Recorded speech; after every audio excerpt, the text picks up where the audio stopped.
రమగారు, మీ interview అని నేను plan చేసుకున్నప్పుడు చుట్టుపక్కల మా ఫ్యామిలీ మెంబర్స్ అందరికీ చెప్పడం జరిగింది. వాళ్ళ ఇళ్లలో ఉన్న సమస్యలు ఏదైతే ఉన్నాయో ఒకసారి రమగారిని అడిగి నాకు ఏదైనా కొంచెం ఒక సమాధానం తెప్పిస్తావా, ఒక సొల్యూషన్ తెప్పిస్తావా అని అడిగారు. ఒకటి ఏంటంటే, చంటి పిల్లలు ఉన్న ఇంట్లో ఇప్పుడు జాయింట్ ఫ్యామిలీస్ లేవు, వీళ్ళు ఉద్యోగాలకు వెళ్ళిపోవాల్సిన పరిస్థితి. ఎందుకంటే భగవంతుడు ఒక నేచర్ ఇచ్చేశాడు. ఒక ఆడవాళ్ళకి లక్షణాలు, మగవాళ్ళకి లక్షణాలు అనేవి శారీరకంగా మానసికంగా కూడా కొన్ని ప్రత్యేకమైన లక్షణాలు ఇచ్చేశాడు. వీటికి విరుద్ధంగా ఇప్పుడు విమెన్ కూడా ఉద్యోగం చేయాల్సి వస్తుంది. అలా అని పోనీ ఇంట్లో బాధ్యతలు జెంట్స్ ఎవరైనా తండ్రులు కానీ హస్బెండ్స్ కానీ ఎవరైనా షేర్ చేసుకుంటున్నారా అని అంటే అదొక పెద్ద క్వశ్చన్ మార్కే. ఎంతమంది చేసుకుంటున్నారు 100 మందిలో అని అంటే ఒక లేడీని కదిలిస్తే ఎవరి బాధలు వాళ్ళు చెప్పుకుంటారు. నిజంగా అందరూ షేర్ చేసుకుంటున్నారని మనం ఖచ్చితంగా చెప్పలేం, అలా అనుకోలేం. సో అలాని ఇటు ఇంటి పని, అటు పిల్లల పని బాధ్యతలు, అలాగే ఉద్యోగ బాధ్యతలు ఎక్కువైపోయి మానసికంగా శారీరకంగా ఎంతో స్ట్రగుల్ అయిపోతున్నారు విమెన్. వాళ్ళ ఆరోగ్యం గురించి కూడా వాళ్ళు పట్టించుకోని కండిషన్లో తెలుసు, వీళ్ళే ఇంటి ఈవిడ వండకపోతే అందరి ఆరోగ్యం ఉండదు అని తెలుసు, ఈవిడ ప్రాపర్గా లేకపోతే ఇల్లు సవ్యంగా నడవదని తెలుసు, అయినా వాళ్ళ గురించి వాళ్ళు పట్టించుకోరు. ఇలాంటి విమెన్కి ఎలా ఉండాలి అని మీ మాటల్లో ఒకసారి వినాలని అనిపించింది వాళ్ళందరికీ. ఇది పిల్లలు పుడుతుండగా, అంటే ప్రెగ్నెన్సీలో ఉండగా లేదా ప్రెగ్నెన్సీ తర్వాత పోస్ట్నేటల్ డేస్లో కూడా ఆడవాళ్ళు నేను చేసేయగలను అని మనకి ఎలా ఉంటుందంటే, మనం ప్రూవ్ చేసుకోవాలన్న ఒక పిచ్చి పాతకాలంలో లేనిది ఇప్పుడు ప్రబలింది. సరిగా చెప్పాలని పెరిగింది అనకూడదు, ప్రబలిందనే చెప్పాలి. నీ వల్ల కాదు అంటే వీళ్ళకి నచ్చదు. ఇవాళ రేపు ఈ జనరేషన్ ఆడపిల్లలకి నీ వల్ల కాదన్న మాట నచ్చక నా వల్ల అవుతుందని అన్ని పులుముకుంటారు. సరిగా చెప్పాలంటే, అంటే సీరియస్లీ చెప్పదలుచుకుంటే కనుక. అవును, ఈ పులుముకున్నది ఏమవుతుందంటే, పాత సామెత ఒకటి ఉంది, ఎత్తుకున్న బిడ్డ మొత్తుకున్నా దిగదని. ఒకసారి ఎత్తుకోమనక మనం అలవాటు చేసామా, నాకు చెయ్యి నొప్పి పెడుతోందంటే పిల్లాడికి అక్కర్లా, నీ చెయ్యి నొప్పొద్దు, నీ మెడ నొప్పొద్దు, వాడికి ఎత్తు కావాలంతే. ఇందులో పిల్లవాడు అంటే వాడు ఒకడే కాదు కదా, వాడి నాన్న తాత కూడా ఉంటారు అందులో. ఎప్పుడైనా సరే కుటుంబ సభ్యులకి విషయాన్ని షేర్ చేయకుండా మనం మొయ్యగలము అని కనుక బలవంతంగా నెత్తి మీదకి తీసుకుంటే ఇక ఎప్పటికీ మీరు షేర్ చేయలేకపోతారు. లిమిటేషన్స్ ఉంచుకోవాలి ఎవరైనా సరే. నేను కూడా, నాకు ఇదే జబ్బు ఉంది, నాకు కూడా ఉందా జబ్బు. ఇప్పుడు ఇంత ఏజ్ వచ్చాక ఇప్పుడు నా వల్ల కాదు అంటే, ఎందుకు నీ వల్ల కాదు అనే క్వశ్చన్ వస్తూ ఉంటుంది తప్పిస్తే, ఇక నువ్వు చేయలేవా అయ్యో పాపం అని ఎవరు అనరు. ఆ మాట ఎవరికి నచ్చదు. అందుకని ఇది చిన్న వయసులోనే మనం ఏం చేయాలంటే, మనకి ఒక లిమిటేషన్ ఉంచుకోవాలి. నేను ఇది చేయగలను, నేను ఇది చేయలేను, పోనీ ఈ విషయాన్ని ఇంత మటుకు చేస్తాను, తర్వాత నేను చెయ్యను అని చెప్పగలగాలి. ఈ చెప్పటం రాకపోతే అనుభవించాల్సిందే. ఇప్పుడు పిల్లలు చిన్నతనం, ఒక 3-4 ఏళ్ల చంటిబిడ్డ ఉన్నాడు అనుకో, 4 ఏళ్ల పిల్లాడంటే ఇక వాడి ఎంత మారంలో ఎంత విసుగులో వాడికి అన్నం పెట్టడం, వాడిని నిద్రపుచ్చడం, వాడి ప్రతిదీ ఒక కష్టసాధ్యమైన సంగతిగానే ఉంటుంది. వీటిని తల్లులే చేయవలసిన పనులు ఉంచుకుని మిగిలినవి తండ్రులకి షేర్ చేయడానికి ప్రయత్నం చేయాలి. వాళ్ళతో కూర్చొని మాట్లాడుకోవాలి. ఇప్పుడు మీరు మామూలుగా కబుర్లు చెప్పుకోవడానికి, సినిమాలకు వెళ్ళడానికి, వాటన్నిటికీ మాట్లాడుకుంటూనే ఉంటారు. అలాంటప్పుడు ఇలాంటివి కూడా మాట్లాడకుండా ఉండరు కదా. వైఫ్ అండ్ హస్బెండ్ అన్నాక ఎంతో కొంత మాట్లాడుకుంటేనే కదా సంసారాన్ని నడిచేది. ఖచ్చితంగా ఈ పని నువ్వు చెయ్యి అని దానికి మళ్ళీ ఇంకొకటి ఉంది, తల్లులకి ఇంకొక జబ్బు ఉంటుంది సహజంగా. ఆ పిల్లాడు ఏదో నాన్న దగ్గర ఒక నిమిషం ఏడవంగానే వీడు ఇంకా ఆగలేరన్నమాట, నువ్వు చేయొద్దులే నేనే చేసుకుంటా, పిల్లాడిని నేర్పిస్తున్నావు అనేస్తారు. అనకూడదు. కొంచెం గట్టిగా మనసు దిటవ చేసుకుని వాళ్ళిద్దరు తంటాలు వాళ్ళు పడతారు అని కనుక వదిలిపెట్టేస్తే అప్పుడు తండ్రి పిల్లవాడిని హ్యాండిల్ చేస్తాడు. ఎప్పుడైతే తల్లి సపోర్ట్ ఉందో ఈ పిల్లలు ఇక వాళ్ళ మాట వినరు. నేను ఈ పని చేయను, ఇక నువ్వు నాన్నతోటే చేయించుకో, ఇవి అతనే హ్యాండిల్ చేయాలి. ఈ విషయం హోంవర్క్ చేయించడం, కొట్టని తిట్టని అక్షంతలేని ఏం చేసినా ఆయన ఏం చేస్తే అది చేస్తాడు అని వీళ్ళు ఊరుకోగలిగితే షేరింగ్ కుదురుతుంది. మనం అలా చెయ్యము, ముందు షేర్ చేస్తాము, అందరూ చేసే పని, నేను కూడా ఉన్నా అందులో. ఈ మనం పోట్లాడుకు ఏదో చిన్న మాట్లాడేసుకుంటాం, ఈ హోంవర్క్ చేయొచ్చని చెప్తాం, వాడు హోంవర్క్ చేస్తుండగా వాడు ఏదో విండు, ఏరా నీకు ఇది కూడా రాదా అనో ఏదో అంటాడు నాన్న. అమ్మ చూడు నాన్న అనగానే మనం తయారైపోకూడదు. తయారైపోతాం మనం. ఆ తయారవ్వకుండా ఉండడం, మధ్యలో దూరకుండా ఉండటం, ఇది అలవాటు చేసుకోవాలి. మన ఇంట్లో కనుక ఇన్లాస్ ఉన్నారనుకోండి, వాళ్ళకి కూడా పిల్లల తాలూకు కొన్ని వ్యవహారాలని అప్పచెప్పటం తెలుసుకోవాలి. సాయంత్రం 7 నుంచి 9 దాకా తాతగారి దగ్గర కూర్చొని హోంవర్క్ చేసుకోవాలంటే తాత సరిగా చెప్పని సరిగా చెప్పకపోని మాట్లాడకూడదు. ఇప్పుడు బ్యారికేడ్స్ ఎవరికి కావాలి? మా ఆడవాళ్ళకే కావాలి. మనమే హద్దుల్లో ఉండాలి. ఈ హద్దు కనుక తెలుసుకుని ఉంటే అప్పుడు కుదురుతుంది. నాకు అన్నీ వచ్చు, నేను అన్నీ చేయగలను, ఈ పని ఆ పని సమస్తమైన పనులు నేనే చేసేయగలను అని ప్రూవ్ చేసుకోవడానికి ట్రై చేస్తే ప్రతిసారి మన శరీరం సహకరించదు. నిజమండి. కొన్నాళ్ళు అయ్యేసరికల్లా ఏమవుతుందంటే మానసికంగా వీక్ అయిపోతాం, సెల్ఫ్ పీటీ వచ్చేస్తుంది. నేను ఎంత కష్టపడుతున్నానో అనిపిస్తుంది. మీరు ఈ ఉద్యోగస్తుల్ని ఎవరిని కదపండి. మొన్న ఏదో ఆఫీస్కి వెళ్ళాం, పోస్టల్ డిపార్ట్మెంట్లో మా ఫ్రెండ్కి ఏదో పని, నేను ఎంత కష్టపడుతున్నాను అంటది. ఎవరికోసం కష్టపడుతున్నావు? నీ గుర్రాన్ని కూర్చుతోకుంటే అది ఊపుకొని దాని మీద ఉన్న ఈగలు తోలుకుంటుంది. నువ్వు కష్టపడేది నీ కోసమే కానీ దేశం కోసం కాదు. నువ్వు, నీ ఇల్లు, నీ పిల్లలు, మహా అయితే నీ కజిన్స్, నువ్వు ఎవరికైనా హెల్ప్ చేస్తుంటే అంతేనా? దేశానికి ఏమైనా ఉపయోగమా? ఏం లేదు కదా. నేను చాలా కష్టపడుతున్నాను అనే సెంటెన్స్ని మర్చిపోవాలి. నేను నా కోసమే పనిచేస్తున్నాను, ఇది పెద్ద కష్టం కాదు. ఒకవేళ ఇది కష్టమా, దీన్ని నేను షేర్ చేస్తాను, చేయాల్సిందే. మా పిల్లలు నా మాట వినకపోతే నేను మా అక్కయ్యకి అప్పచెప్పేస్తాను. ఇవి పలానా విషయంలో పడి వెండు మా అక్కయ్య పిల్లలకి అప్పచెప్పేస్తాను. ఎవరు వీడిని కొంచెం కనుక్కోండిరా, నాకు తెలియట్లేదు. నేను అసలు అడగను ఆ విషయం. వాళ్ళే మాట్లాడుకుని ఓకే పిన్ని ఏం పర్వాలేదని చెప్తారు. ఇలాంటి డిపెండెన్సీని తీసుకోవాలి. ఓకే, ఇది ప్రాక్టీస్ చేయాల్సిందే. మనకి మొదటి రోజున కుదరదు. దీనికోసం మనం మన చుట్టుపక్కల వాళ్ళతోటి మంచి సంబంధ బాంధవ్యాలు నేర్పటం నేర్చుకోవాలి.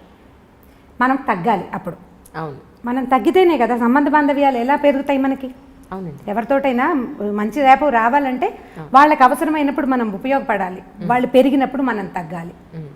అలాంటప్పుడు వాళ్ళకి మనకి మంచి రేప ఉంటుంది, మంచి స్నేహ సంబంధాలు ఉంటాయి. అప్పుడు వాళ్ళ సహాయం మనం తీసుకోగలుగుతాం. దీన్ని చిన్నతనంగా భావించకూడదు. అప్పుడు మీరు రిలాక్స్ అవ్వగలుగుతారు. నాకేం ఆరోగ్యం ఏం లేదు, నేను అంత హెల్దీ పర్సన్ని కాను, ఏవో రకరకాల ఆరోగ్య సమస్యలు ఉంటూనే ఉంటాయి ఎప్పుడు.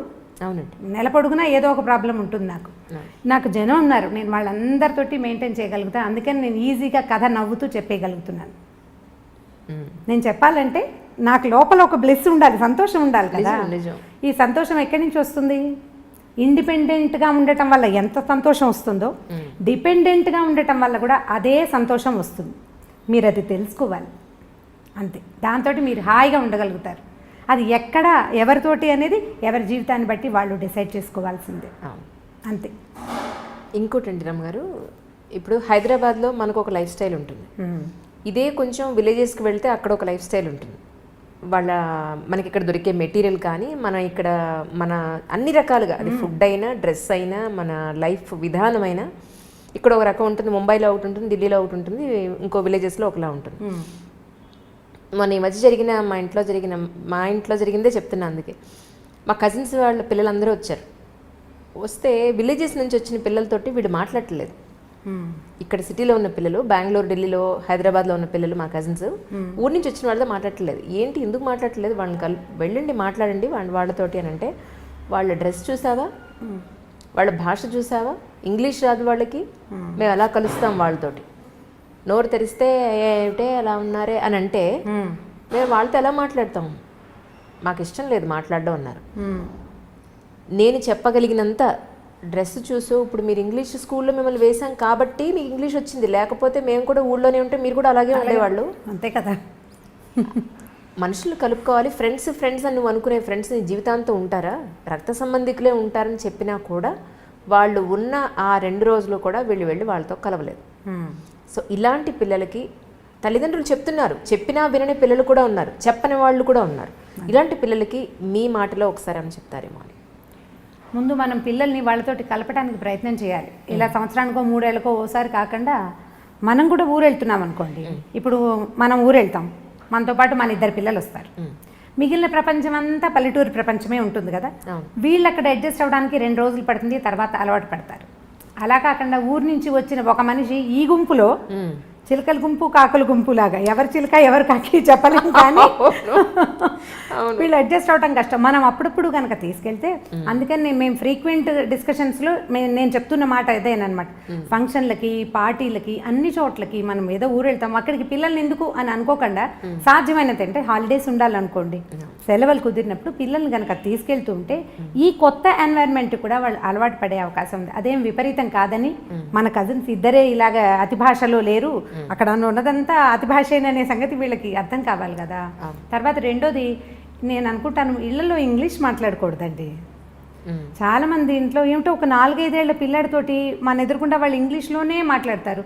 వాడికి తెలుగు ఎప్పుడు వస్తుంది? ఇంకా ఎప్పుడు తెలుగు నేర్చుకుంటారు? ఇంగ్లీష్ మాట్లాడకూడదని అనిపిస్తుంది. స్కూల్లో ఎలా ఉన్నా సరే మనం ఇంట్లో పెద్దవాళ్ళు వాడిని ఇంగ్లీష్లో క్వశ్చన్ చేయటం, కొన్ని స్కూళ్ళల్లో ఏమిటో మీరు ఇంట్లో ఇంగ్లీష్లో మాట్లాడండి అని చెప్తుంటారు. మా వాడి స్కూల్లో చెప్పాను నేను, అలా అయితే కనుక నేను స్కూలే మానిపించేస్తాను. నాకు ఇంగ్లీష్ రాదు, ఏదో 2 ముక్కలు తెలుసు అంతే, నాకేం రాదు. ఒకవేళ వచ్చినా నేను మాట్లాడను. మా దగ్గర ఇంగ్లీష్ వచ్చిన వాళ్ళు బోల్డ్ మంది ఉన్నారు, వాళ్ళు ఎవరు ఇంగ్లీష్లో మాట్లాడరు. ఇంకా తెలుగు ఎప్పుడు నేర్చుకుంటారు? వచ్చే తర్వాత తరాలకి తెలుగే ఉండదు. ఇప్పుడు మనం మూలాలు తెలుసుకోండి అని ఒక స్లోగన్ పట్టుకున్నాం నిన్న మొన్నటి నుంచి, ఈ మధ్య స్టార్ట్ అయింది కదా. నీకు మూలం ఏది? పల్లెటూరు కాదు, ముందు నీ భాష, ముందు నీ భాష. దానికి ఒత్తులు శశసహాలకి తేడా అవే మనం తెలియజేయటం లేదు. ముందు మీరు ఇంగ్లీష్లో మాట్లాడకుండా పిల్లలతో తెలుగులో మాట్లాడి, ఇంట్లో ఇంగ్లీష్ మాట్లాడితే తెలుగు మాట్లాడు, ఈ 4 ముక్కలు నేర్చుకో, మేము ఉండగా అయినా అని పిల్లల్ని బెదిరించి తర్వాత వీళ్ళని ప్రతి ఫంక్షన్కి పార్టీకి తీసుకుని వెళ్ళి కనుక అలవాటు చేస్తే అప్పుడు కొంచెం కాస్త బెటర్గా అవుతారని అనిపిస్తుంది. మా వాళ్ళు ఏమి పల్లెటూరుకి దానికి తేడా ఫీల్ అవ్వరు. సంవత్సరానికి 2 రోజుల నుంచి 15 రోజుల దాకా ఎప్పటికప్పుడు ఊళ్ళో పడి దొరలేస్తారు. అక్కడ ఫ్యాన్లు ఉండవు, ఎప్పుడు కరెంట్ ఉండదు, ఏసీ ఉండదు, ఫోన్లకి సిగ్నల్స్ రావు. ఏదో తాడి చెట్ల దగ్గర తుమ్మ చెట్ల దగ్గర తిరిగి గొడ్ల వెనకాల తిరిగి ఎలాగోలాగా ఉంటారు అంతే. చిట్టుకూడూరు వెళ్తే అసలు ఏమీ ఉండదు మా ఊళ్ళో. అగ్గిపెట్ట కూడా ఇది వరకు దొరికేది కాదు, ఇప్పుడేదో అగ్గిపెట్టెలు అవి దొరుకుతున్నాయి, కానీ మేము బాగానే ఉన్నాం. మరి వాడు పిల్లలు గొడవ పెట్టేవారు కదండి, మేము రావు అక్కడికి ఉండవని. అవి ఏమిటి అక్కడి నుంచి రావడానికి దుఃఖించేవాళ్ళు మా వాళ్ళు. ఇప్పుడు నేను వెళ్ళకపోయినా నా పిల్లలు వెళ్ళిపోతారు వాళ్ళ దారిని వాళ్ళు. ఎప్పుడు అవకాశం దొరుకుతుందా వెళ్ళి చిట్టుకూడూరులో పడిపోదామా అని ఉంటుంది వాళ్ళకి. నేను మా పిల్లలు కాదు, మా అక్కయ్యల మనవలు కూడా చిట్టుకూడూరు వెళ్ళిపోవాలి. చెరువు, దాని గాలి, అక్కడ ఉండే ఆ గాలిలో కనపడే అంటే వాళ్ళ పిల్లల మనసులకు అర్థమవుతుంది, ఒక ఫ్రీడమ్ ఉంటుంది అక్కడ. ఏ హద్దులు ఉండవు, ఎక్కద్దు, దూకద్దు, తిరగద్దు, ఎండలో తిరగద్దు, ఇలాంటివి ఏమి ఉండవు. ఓ చోట కూర్చో మాట ఏముండదు. అరే తాడి చెట్టు ఎక్కుతున్నాడు హెల్ప్ చేయండి అని ఎవరో ఒకడు ఇంకో కుర్రాడు వచ్చి ఈ చిన్నపిల్లాడు తాడి చెట్టు ఎక్కుతుంటే వాడిని ఎక్కిస్తారనమాట పైకి. మా అబ్బాయిలు కొబ్బరి చెట్లు అవి ఎక్కడం వచ్చు. మేము సిటీలోనే వాళ్ళు పుట్టి పెరిగిన, వాళ్ళ నాన్నగారు కూడా ఇక్కడే పుట్టి పెరిగారు. అయినా సరే వెళ్ళటం వల్లే వదిలేయండి కాస్త. ఇప్పుడు మనకు చుట్టాలు లేరనుకుందాం, పల్లెటూళ్ళు తీసుకెళ్ళండి, ఎక్కడైనా స్టే చేసేందుకు అవకాశం తీసుకుని. మీరు అలా గనక వెళ్తే మూలాలు తెలుసుకోవటం కాదు, వాళ్ళని వాళ్ళు తెలుసుకుంటారు. మనం ఇవాళ దీంతోటే పుట్టలేదు, ఇంతకుముందు ఇంకోటి కూడా మన జీవితాల్లో ఉండేది అనే సంగతి వాళ్ళకి అర్థం అవుతుంది. ఇదే ప్రత్యేకమైన విషయం కాదు, మీరు అడిగారు కాబట్టి నేను ఆన్సర్ చెప్పాను, కానీ సహజంగా జరిగిపోతున్నాయి ఇవి.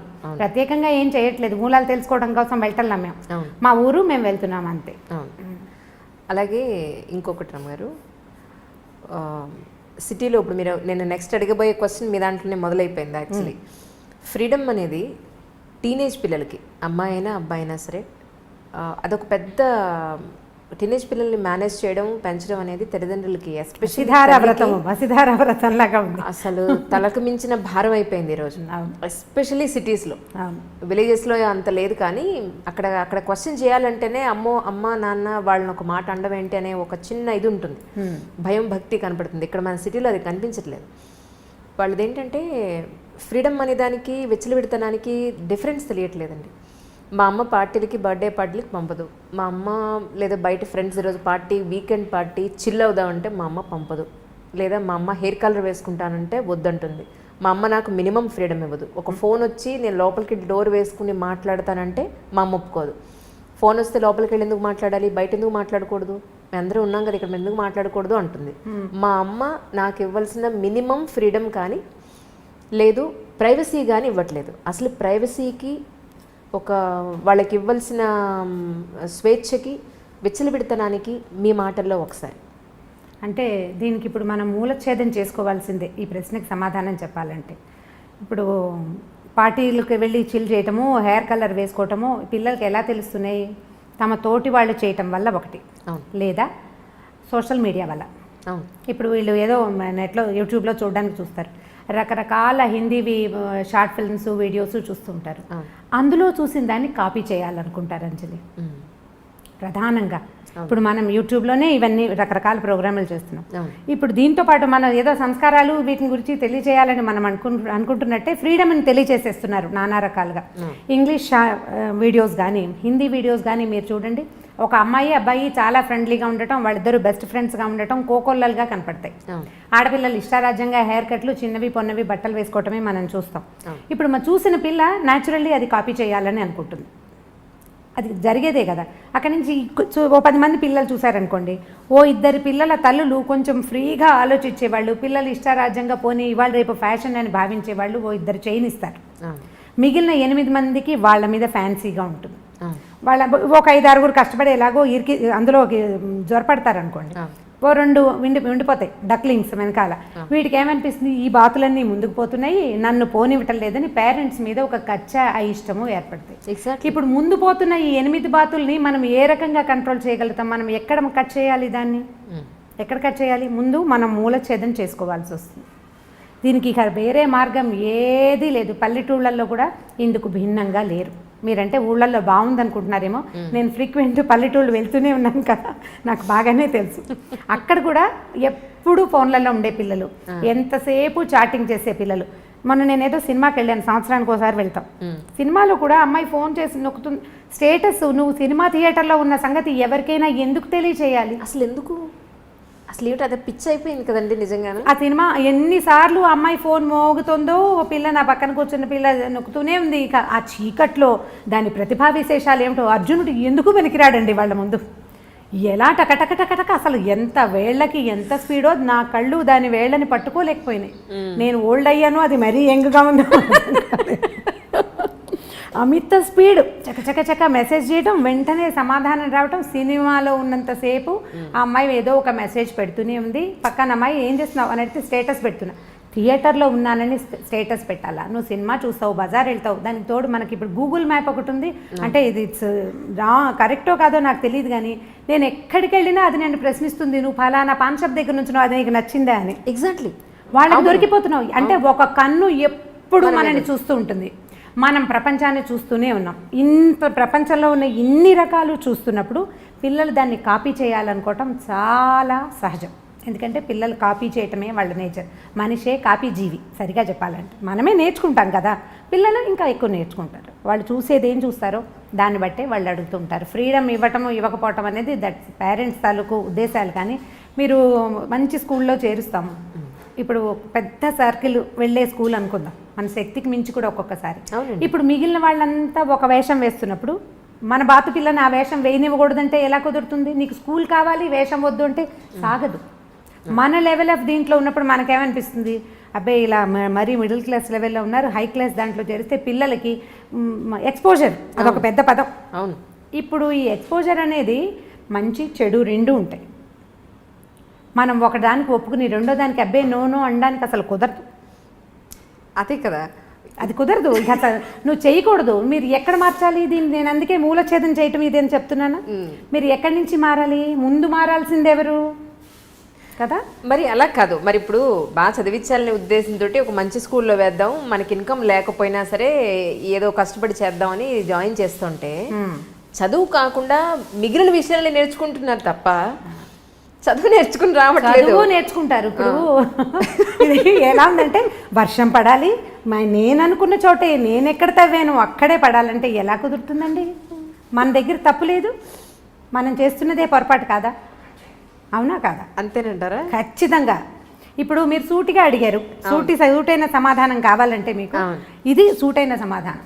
మీకు వర్షం, మీరు వాన ప్రార్థించి ఒక చిన్న మబ్బుని, ఒక తునకని నేను ఇక్కడ తవ్వాను, నేను ఇక్కడ పదును చేసి పెట్టుకున్నాను, ఇక్కడే వాన కురునైనా అని మనం అడగగలమా? పోనీ అలా అడిగినా కూడా అక్కడెక్కడో పైన పడే మేఘానికి ఎలా కంట్రోల్ ఉంటుంది? చుట్టుపక్కల అన్ని చోట్ల పడుతుంది. అది అన్ని చోట్లకి పడవలసిందే. మీరు కంట్రోల్ చేయాల్సింది ఎక్కడ అంటే, ముందు మనకి అత్యాశలు ఉన్నాయి చూడండి, వాటి దగ్గర కంట్రోల్ చేయాలి. ఏమన్నా హై ఎక్స్పెక్టేషన్స్, గ్రేట్ ఎక్స్పెక్టేషన్స్ని కొద్దిగా మినిమైజ్ చేయాలి, తగ్గించుకోవద్దు. కొంచెం మినిమైజ్ చేస్తే అప్పుడు ఇవి కూడా మినిమైజ్ అవుతాయి. ఇవి మినిమైజ్ అవుతాయి. ఇప్పుడు మన పిల్ల కాపీ చేయడానికి స్కూల్లో ఒక్క పిల్ల, మనకు ఒక పిల్ల ఉంది, ఇది కాపీ చేయడానికి స్కూల్లో ఒక్క పిల్ల ఉంది అనుకోండి, ఒక పిల్లని పెద్దగా కాపీ చేయరు, ఊరికే సరదాగా ఉంటుంది, ఉత్సాహంగా ఉంటుంది, అలా చేయాలండి. మనం వద్దంటే మానుకుంటారు. ఆ 10 మంది పిల్లల్లో 7 అలాంటి వాళ్ళే అయితే ఈ 3 బాతు పిల్లల్ని మనం కంట్రోల్ చేయలేకపోతాం. మరి 10 ఉన్న చోట జాగ్రత్తగా సెలెక్ట్ చేసుకోవాలి. మీరు సెలెక్ట్ చేసుకునే స్కూల్స్, మనం పిల్లల్ని పంపించే సోషల్ ఎన్వైర్న్మెంట్ ఎలా ఉంది, మన వాళ్ళు ఏం చూస్తున్నారు, దానిని బట్టే పిల్లల ఆలోచన విధానం ఉంటుంది. అంతే. ఈ స్వేచ్ఛ విషయంలో ఏం చెప్తారు మీరు? ఏది స్వేచ్ఛ, ఏది విచ్చలవిడతనం అని అంటే అది ఎలా తెలుస్తుంది? ఇప్పుడు మరి పిల్లలు ప్రైవసీ కావాలంటున్నారు కదా, మాకంటూ ప్రైవసీ కావాలి. ఒక 13 ఏళ్ళు 14 ఏళ్ళు వచ్చేసాయంటే మేము టీనేజర్స్మి, లేదు 18 ఏళ్ళు వచ్చేసాయంటే మేము మేజర్ అయిపోయాం, మాకు ప్రైవసీ కావాలి అంటున్నారు. అప్పుడు పిల్లలతోటి మాట్లాడుకుంటూ ఉండాలి. పిల్లలకి అవసరాలు ఉంటాయి, ఇప్పుడు ఎప్పటిదాకా ఉంటాయి, కనీసం బాగా సంపాదన పరులు అయ్యేదాకా కొన్ని అవసరాలు, సంపాదన పరులు అయ్యాక కూడా మోరల్గా అవసరాలు ఉంటాయి. ఇప్పుడు మనం లవ్ మ్యారేజెస్ తీసుకుందాం ఈ విషయంలో. నేను నా ఇష్టము, నాకు నచ్చింది నా జీవితము, ఇది నా జీవితం అనే డైలాగ్ మనం బాగా తరచుగా వింటాం. ఈ నీ జీవితం ఎవరో పెళ్లి చేసుకున్న తర్వాత ఏదైనా సమస్య రాగానే వెంటనే అమ్మా నాన్న గుర్తొస్తారు. ఈ అమ్మా నాన్న గుర్తురాని తనం ఉంటే అప్పుడు అది నీ జీవితం అవుతుంది. ఇక ఏదైనా సమస్య రాగానే వెంటనే అమ్మా నాన్నలు ఎంటర్ అవుతారు, లేదా వీళ్ళే వెనక్కి వచ్చి పరిగెత్తుకుంటూ వచ్చేస్తారు కదా. వీళ్ళు పరిగెత్తుకొస్తారు, మా అమ్మా నాన్న కూడా అయ్యో పిల్ల సమస్యల్లో ఉందని దగ్గరికి తీసేస్తారు. ఇప్పుడు ఇది మనం చిన్నప్పటి నుంచి అలవాటు చేయాలని నేను అనుకుంటానండి. వాడు ఏదో పడ్డాడు మా పిల్లాడు కింద, పడంగానే వాడిని ఎత్తుకొచ్చేసి వాడిని కదలనీయకుండా నోట్లో అన్నం పెట్టేసి కాళ్ళు కట్టేసి వాడు బాత్రూమ్కి వెళ్తానంటే ఎత్తుకు తీసుకెళ్ళకుండా కుంటితే కుంటాడని వదిలిపెట్టేసి ప్లేట్లో అన్నం కలిపి చేతిలో పెట్టింది దారి నువ్వు తిను అని కనుక వదిలిపెడుతుంటే పడిన తర్వాత వాడు ఇప్పుడు తను ఆడుకుని పడ్డాడు, వాడు ఇండిపెండెంట్గా అవటానికి అవకాశం ఉంటుంది. రేపు పొద్దున ఏదైనా సమస్య వస్తే నేను మళ్ళీ అమ్మా నాన్న దగ్గరికి వస్తే వీళ్ళు చచ్చినట్టు చేస్తారనే నమ్మకాన్ని పిల్లలకి ఇవ్వకూడదు. స్వేచ్ఛ కావాలంటే నువ్వు తీసుకో, ఏ ప్రాబ్లం వచ్చినా నువ్వు నన్ను పిలవకూడదు, నీ అంతటి నువ్వు చేసుకోగలవా? ఓకే, నేను నెలకి ఇంత సంపాదించి చూపించు నువ్వు నాకు, ఏది ఈ పని చేసి డబ్బులు తీసుకో నువ్వు. మొన్న ఒక వీడియో చేసాం ఈ మధ్య, పిల్లలకి పని చేయించి వాళ్ళకి డబ్బులు ఇవ్వండి అంటే చాలా నెగిటివ్గా, అంటే జనరల్గా నేను అన్ని నెగిటివ్ కామెంట్స్ ఎప్పుడూ చూడలేదు. ఈసారి అప్పుడు పాడైపోరా అండి, డబ్బులు చూపిస్తే పిల్లలు పాడైపోరా అండి అని చాలా మంది అడిగారు. డబ్బులు చూపిస్తే పిల్లలు పాడైపోతారా? మీరు చూపించే అతి ప్రేమ వల్ల కదా పిల్లలు పాడైపోయేది. డబ్బుతోటి పిల్లలు పాడవరు, వాడి కష్టానికి సరిపడా డబ్బులు తీసుకుంటే కనుక కష్టానికి డబ్బుకి విలువ తెలుస్తుంది, పిల్లలకి ఇండిపెండెంట్గా అవుతారు.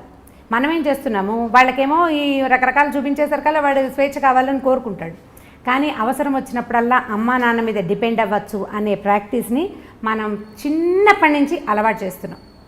మిగిలిన దేశాలకి ఇండియాకి ఉన్న డిఫరెన్స్ ఏంటంటే వీళ్ళకి మోరల్గా, మన దగ్గర మోరల్ సపోర్ట్కి పేరెంట్స్ మీద డిపెండెన్సీ అనేది అసలు బై జీన్స్ తరాల వెంబడి మనకు అది ప్రాక్టీస్ అయింది. ఏదైనా కష్టం రాగానే నాన్న అనో అమ్మ అనో ఏడుస్తాం మనం. మిగిలిన దేశాల్లో కొంచెం తక్కువ ఉంది అది. వాళ్ళు ఫ్రెండ్స్ మీదో లేకపోతే వాళ్ళ మీద వాళ్ళేనో డిపెండ్ అవుతారు. గివ్ మీ సమ్ రూమ్ అంటుంటారు, చాలా సినిమాల్లో కనపడుతుంది. వాడికి స్పేస్ కావాలన్నమాట, వాడిని వదిలిపెట్టేయాలి వాడి కష్టానికి. మన దగ్గర కష్టానికి ఏముండదు, ఏదైనా కష్టం రాగానే వీళ్ళకి మనుషులే కావాల్సి వస్తారు. మనం ఆ ప్రాక్టీస్ ఇస్తున్నాం.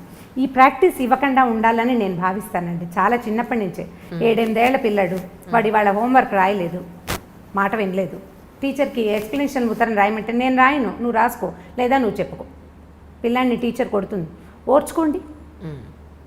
వాడు రెండోసారి అది చెయ్యడు. మనం ఓర్చుకోవటం ప్రాక్టీస్ చేయాలి, అప్పుడే మన పిల్లలు ఇండిపెండెంట్గా ఉంటారు. ఆటే స్వేచ్ఛ కోరుకోరు. ఏదైనా సమస్య వస్తే వాడే హ్యాండిల్ చేయాల్సి వస్తే అప్పుడు సమస్యలు రానివ్వని పందాలోకి వెళ్ళడానికి చూస్తాడు. ఇప్పుడు మనం మామూలుగా కొంచెం పెద్ద అయ్యాక తీసుకుందాం, టీనేజర్స్గా మనం కూడా ఉన్నాం కదా, అప్పుడు మనకేం ఒళ్ళు తెలియలేదు ఎవరైనానో. అంటే ఇప్పుడు ఉన్నంత స్వేచ్ఛ ఇది వరకు లేదనుకోండి, ఇప్పుడు తెలుస్తుంది. ఇప్పుడు మన పిల్లలు వచ్చాక మనం కూడా ఇలాగే చేసాము అని జ్ఞాపకం వస్తుంటుంది. మన అమ్మలు ఒకరు సపోర్ట్ చేస్తుంటారు, మా పిల్లలు ఇలా చేయలేదమ్మా అంటుంటారు. ఏ కాలానికి ఆ కాలమే, ఎప్పటిదప్పుడే. ఆ రోజుల్లో అదే ఎక్కువ. ఇప్పుడు ఈ టీనేజ్లో ఓవర్ యాక్షన్ చేసే పిల్లల్ని 1-2 రోజులు వాడికి కావాల్సిన రెగ్యులర్గా మనం అందించే విషయాలు కొన్ని ఉంటాయి కదా, అవి అందించకుండా వదిలిపెట్టేయండి. ఓకే, ఇది ఒక సొల్యూషన్ కింద వాడుకోండి. అయితే పిడికి బియ్యానికి ఒకే మంత్రంలాగా అన్నిటికీ ఇదే చేయకూడదు. ఓకే, అన్నిటికీ కాదు. టీనేజ్ పిల్లాడంటే 16 ఏళ్ళు 18 ఏళ్ళు అనుకోండి, వాడికి మార్నింగ్ ఎవరో ఒకళ్ళు నిద్ర లేపాలి, కాఫీయో టీయో పాలో ఎవరో ఒకళ్ళు ఇవ్వాలి. వాడంతటి వాడు ఏం చెయ్యడు. వాడి బట్టలు ఇస్త్రీలో ఉండాలి, లేకపోతే వాడి షూస్కి సాక్స్కి అంటే లంగర్ అందదు కదా, అవి ఎక్కడో ఇవి ఎక్కడో ఉంటాయి. ఆ రెండింటిని సింక్రనైజ్డ్గా తల్లులు పెడుతుంటారు సాధారణంగా. ఈ సింక్రనైజేషన్లో అవి చెయ్యొద్దు. చేయకుండా వాడే వెతుక్కుని, వాడే తీసుకుని, వాడే టవలారేసుకుని, వాడే టవల్ తీసుకుని ఇలాంటి పనులు కొద్ది రోజులు కనుక చేయనిస్తే కొంత బుద్ధి వస్తుంది. ఇది నాకు ప్రాక్టికల్గా తెలుసు. యూనివర్సిటీకి వెళ్ళకముందు, ఖరగ్పూర్ వెళ్ళకముందు మా అబ్బాయికి వెళ్ళి 2 ఏళ్ళ తర్వాత మా అబ్బాయికి చాలా డిఫరెన్స్ ఉంది. ఎంత డిఫరెన్స్ అంటే హస్తిమశకాంతరాన్ని నేను గమనించాను. నేను ఎక్కడైనా కూర్చుంటే ఏదో మంచినీళ్ళు అమ్మ నువ్వు లేవకు నేనే తీసుకుంటాను. అంతకుముందు అమ్మ మంచినీళ్ళు అమ్మ అమ్మ అమ్మ అమ్మ ఇక అమ్మ పాటకి అంతులేని పాటగా ఉండేది, దానికి అంతు వచ్చింది. నువ్వు లేవట్లేదు, తలుపు కొట్టినా వాడు అన్నం తింటూ లేచి తలుపు తీయడానికి రెడీ అయిపోతున్నాడు. సో డిఫరెన్స్ ఖచ్చితంగా వస్తుంది. వాడే చేసుకోవాల్సి వస్తే వాళ్ళకి కొంత జ్ఞానం వస్తుందండి. మన దగ్గర ఉన్న పిల్లల్ని మీరు ఇలా చేసి చూడండి. ఈ పని మనం 9 ఏళ్ల పిల్లలకి దగ్గర నుంచి స్టార్ట్ చేయొచ్చు. 9 లోపల డిపెండెన్సీ ఉంటుంది. చిన్న పిల్లలు 9 నుంచి వీళ్ళకి ప్రీ టీన్స్ మొదలైపోతాయి ఖచ్చితంగా.